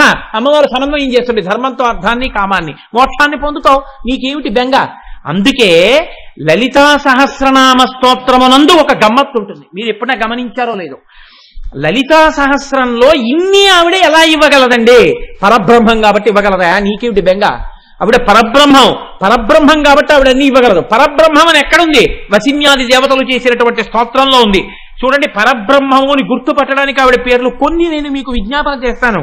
నిష్కారణ, నిరుపాధి, నిరాశ్రయ, నిర్వికార, నిర్వికల్ప, నిర్భవ, తత్పదలక్ష్యార్థ, ప్రజ్ఞానఘన రూపిణి. ఇవన్నీ ఆవిడ పరబ్రహ్మమని నిరూపించేటటువంటి నామాలు. ఎక్కడైతే పరబ్రహ్మం ఉందో అక్కడ దేవతలు, ఋషులు ఉపాసన చేస్తారు. అందుకే ఆవిడని ఎవరు ఉపాసన చేశారు? వీళ్ళు వాళ్ళు కారు. రాజరాజార్చిత, హరి బ్రహ్మేంద్ర సేవిత, శారదారాధ్య, గంధర్వ సేవిత, లోపాముద్రార్చిత, ద్విజ బృంద నిషేవిత, బుధార్చిత, ధీర సమర్చిత. పండితులు, దేవతలు, బ్రహ్మ, విష్ణువు, ఇంద్రుడు, శారద, ఆవిణ్ణి సేవించనటువంటి వాళ్ళు లేరు. అందరూ సేవిస్తున్నారు. వేదములు ఆవిణ్ణి గాయత్రి అని కీర్తించాయి. ఆవిణ్ణే ఉపనిషత్తులు ఉమా అని కీర్తించాయి. ఆవిణ్ణే పురాణములు ఆ తల్లి లలితాపరాభట్టారిక అని కీర్తించాయి. ఆ తల్లే త్రిపుర సుందరి అని చెప్పి ఆగమాలు కీర్తించాయి.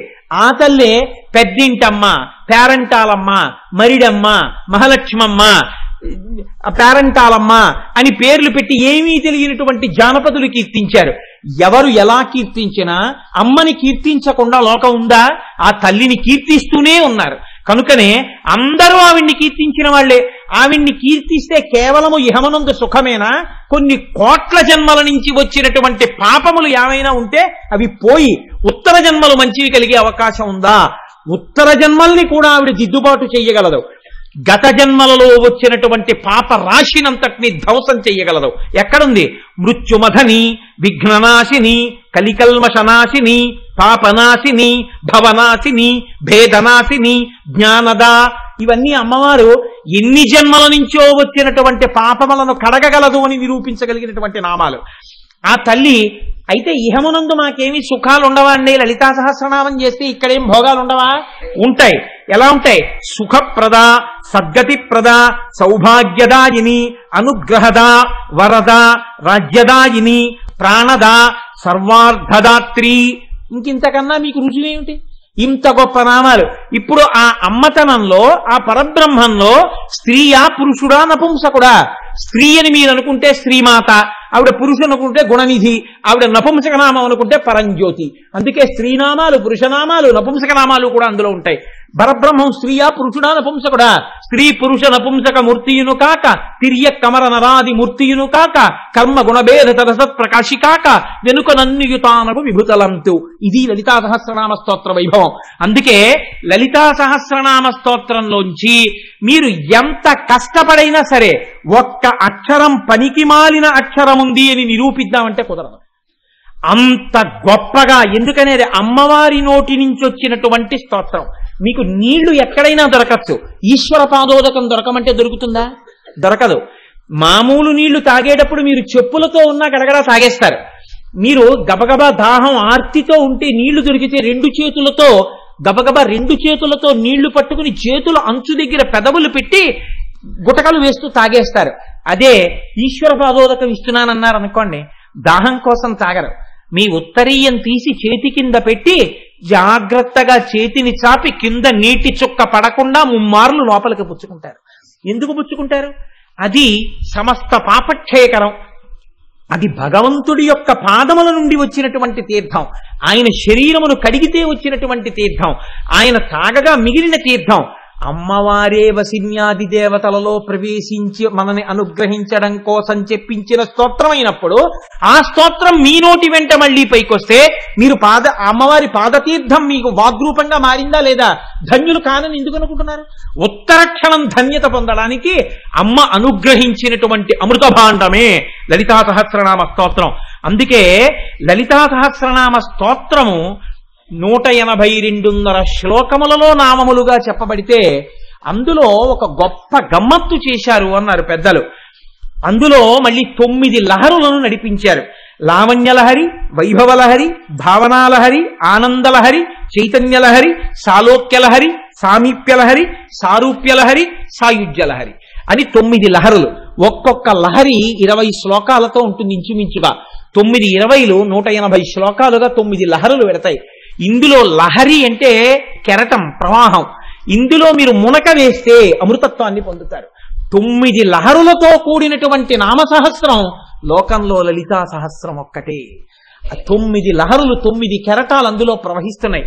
అందుకే శతక వ్యాఖ్యానంగా కూడా పెద్దలు చేశారు లలితా సహస్రాన్ని. ఎంతమంది ఎన్ని రకాలుగా లలితా సహస్రనామ స్తోత్ర వ్యాఖ్యానాలు రాసి తరించిపోయారో. జగద్గురువుల యొక్క సన్నిధానంలో వ్యాఖ్యానాలు రాసి సమర్పించి తమ శరీరాలను విడిచిపెట్టేసి తురియాశ్రమంలోకి వెళ్ళిపోయిన మహాపురుషులు ఉన్నారు లోకంలో. అంత గొప్ప నామాలు లలితా సహస్రనామ స్తోత్రం. అంత గొప్ప నామములతో కూడినటువంటి లలితా సహస్రనామ స్తోత్ర కదంబం.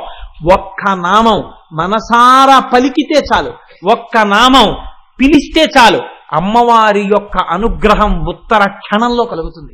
అటువంటిది రోజు ఒకసారి సభలో కూర్చుని ఆ నామం చెప్పే ముందు ఒకసారి ఆ నామాన్ని అని ఆ నామంలో ఉండేటటువంటి అర్థాన్ని కూడా వింటున్నారనుకోండి, లలితా సహస్రనామ స్తోత్రాన్ని వింటున్నప్పుడు కలిగేటటువంటి అనుగ్రహం వేరుగా ఉంటుంది. ఎందుకో తెలుసా అండి? ఆవిడ చిదగ్నికుండ సంభూత అంటే బయట కాదు ఆవిర్భవించడం, ఆవిడ ఇక్కడ ఆవిర్భవిస్తుంది.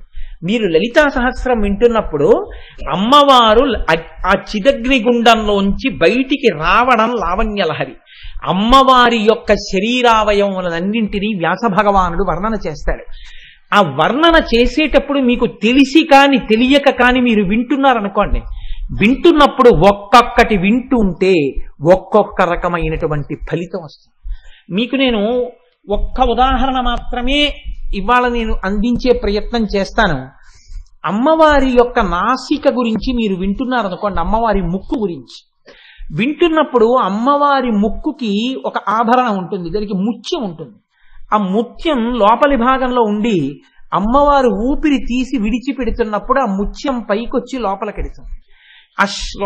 ఆ నామానికి వ్యాఖ్యానం వింటుండగా ఎవరికైనా హఠాత్తుగా ఒక్కసారి మనస్సులో అమ్మవారి ముక్కులోంచి బయటికొచ్చి లోపలికి వెడుతున్న ముత్యం దర్శనం అయిందనుకోండి, ఆ వంశంలో మళ్ళీ ఇంకొక శంకర భగవత్పాదులు జన్మిస్తారు.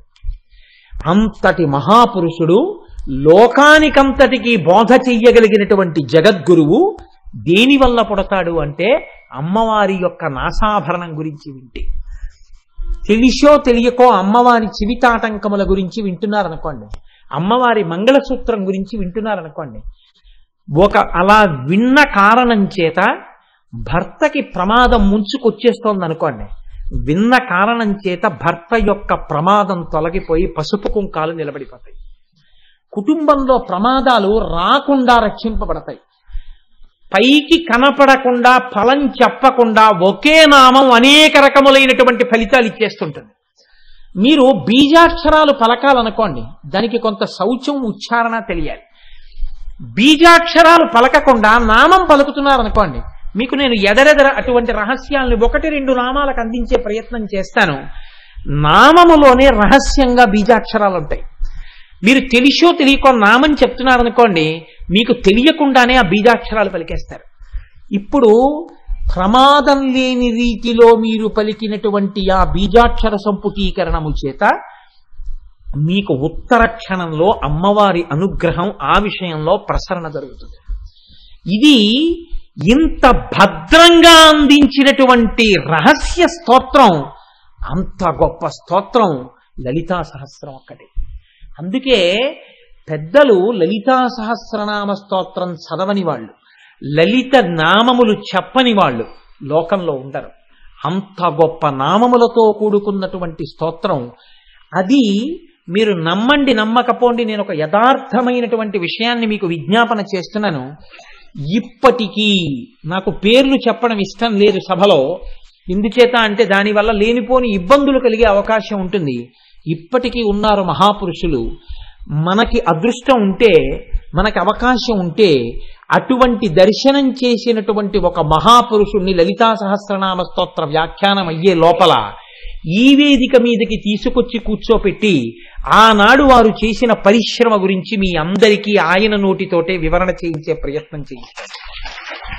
వారు ధ్యానం చేస్తే కొన్ని గంటలు నామంలో ఉన్నటువంటి బీజాక్షరాలు ద్యోతకమైతే, అమ్మవారికి హోమం చేస్తే ఆ నామంలో ఆ బీజాక్షరాలతో అమ్మవారు ఎంత రహస్యంగా దాక్కునుందో ఆవిడ ఆ హోమంలో ఒక్కసారి సాక్షాత్కరించి దర్శనమిస్తే ధ్యానశ్లోక రచన చేశారు.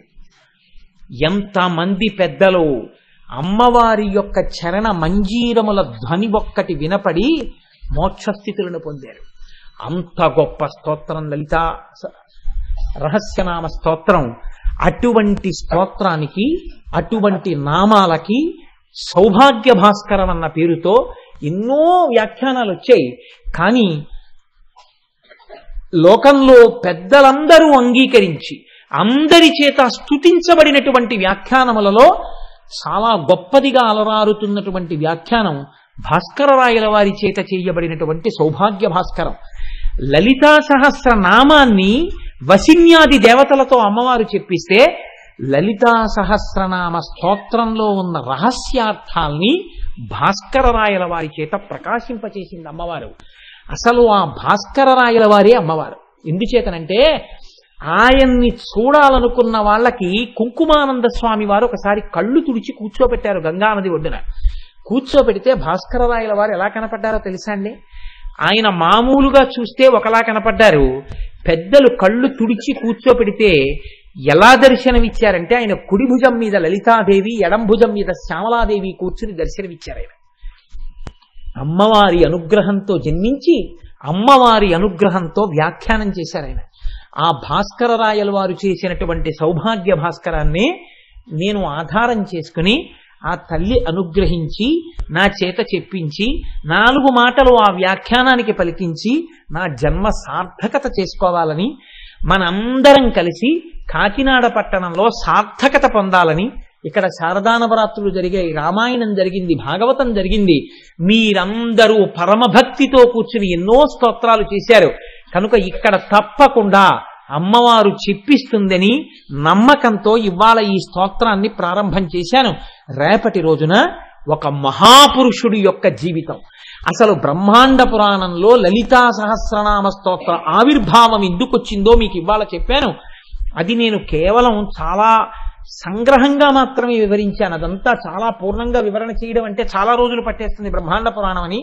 రేపు భాస్కరరాయల వారి జీవితం, ఆయన యొక్క వైభవం గురించి ముందు ప్రస్తావన చేసి తదనంతరం లలితా సహస్రనామ స్తోత్రానికి ఉన్నటువంటి అందాన్ని, దాని వైభవాన్ని, అమ్మవారు ఎంత మేర మన చేత అనుభవింపచేస్తే అంత మేర అందుకునే ప్రయత్నాన్ని రేపటి రోజున ఒక్క నామాన్నైనా ప్రారంభం చేసే ప్రయత్నం చేస్తాను. ఈనాటి రాత్రి పౌర్ణమి కలిగినటువంటి రాత్రి, అమ్మవారి యొక్క అనుగ్రహం పరిపూర్ణంగా ప్రకాశించేటటువంటి రాత్రి, అందున పుష్యమాసంలో వచ్చినటువంటి పౌర్ణమి నాటి రాత్రి. అందుకని ఈనాడు లలితా సహస్రనామ స్తోత్ర వ్యాఖ్యానం మొదలు పెడదామని యథార్థమునకు నిన్నటి వరకు నేను విశేషమైన ఒత్తిడిగా ఉన్నా, ఇంకొద్ది రోజులు తీసుకుని ప్రారంభం చెయ్యవలసి వచ్చినా ఇంత గొప్ప రోజు కనుక ఇవాళ ప్రారంభం చేస్తే నా జన్మ ధన్యత పొందుతుంది, విన్నవాళ్లు ధన్యులవుతారని ఇవాళ ప్రారంభం చేశాను. ఇవాళ సాయంకాలం, ప్రతిరోజు సాయంకాలం 6:30 అమ్మ పొంగిపోయేటట్టుగా అందరం కలిసి చక్కగా మీకు ఇచ్చిన స్తోత్రాలు ప్రతిరోజు తెచ్చుకోండి.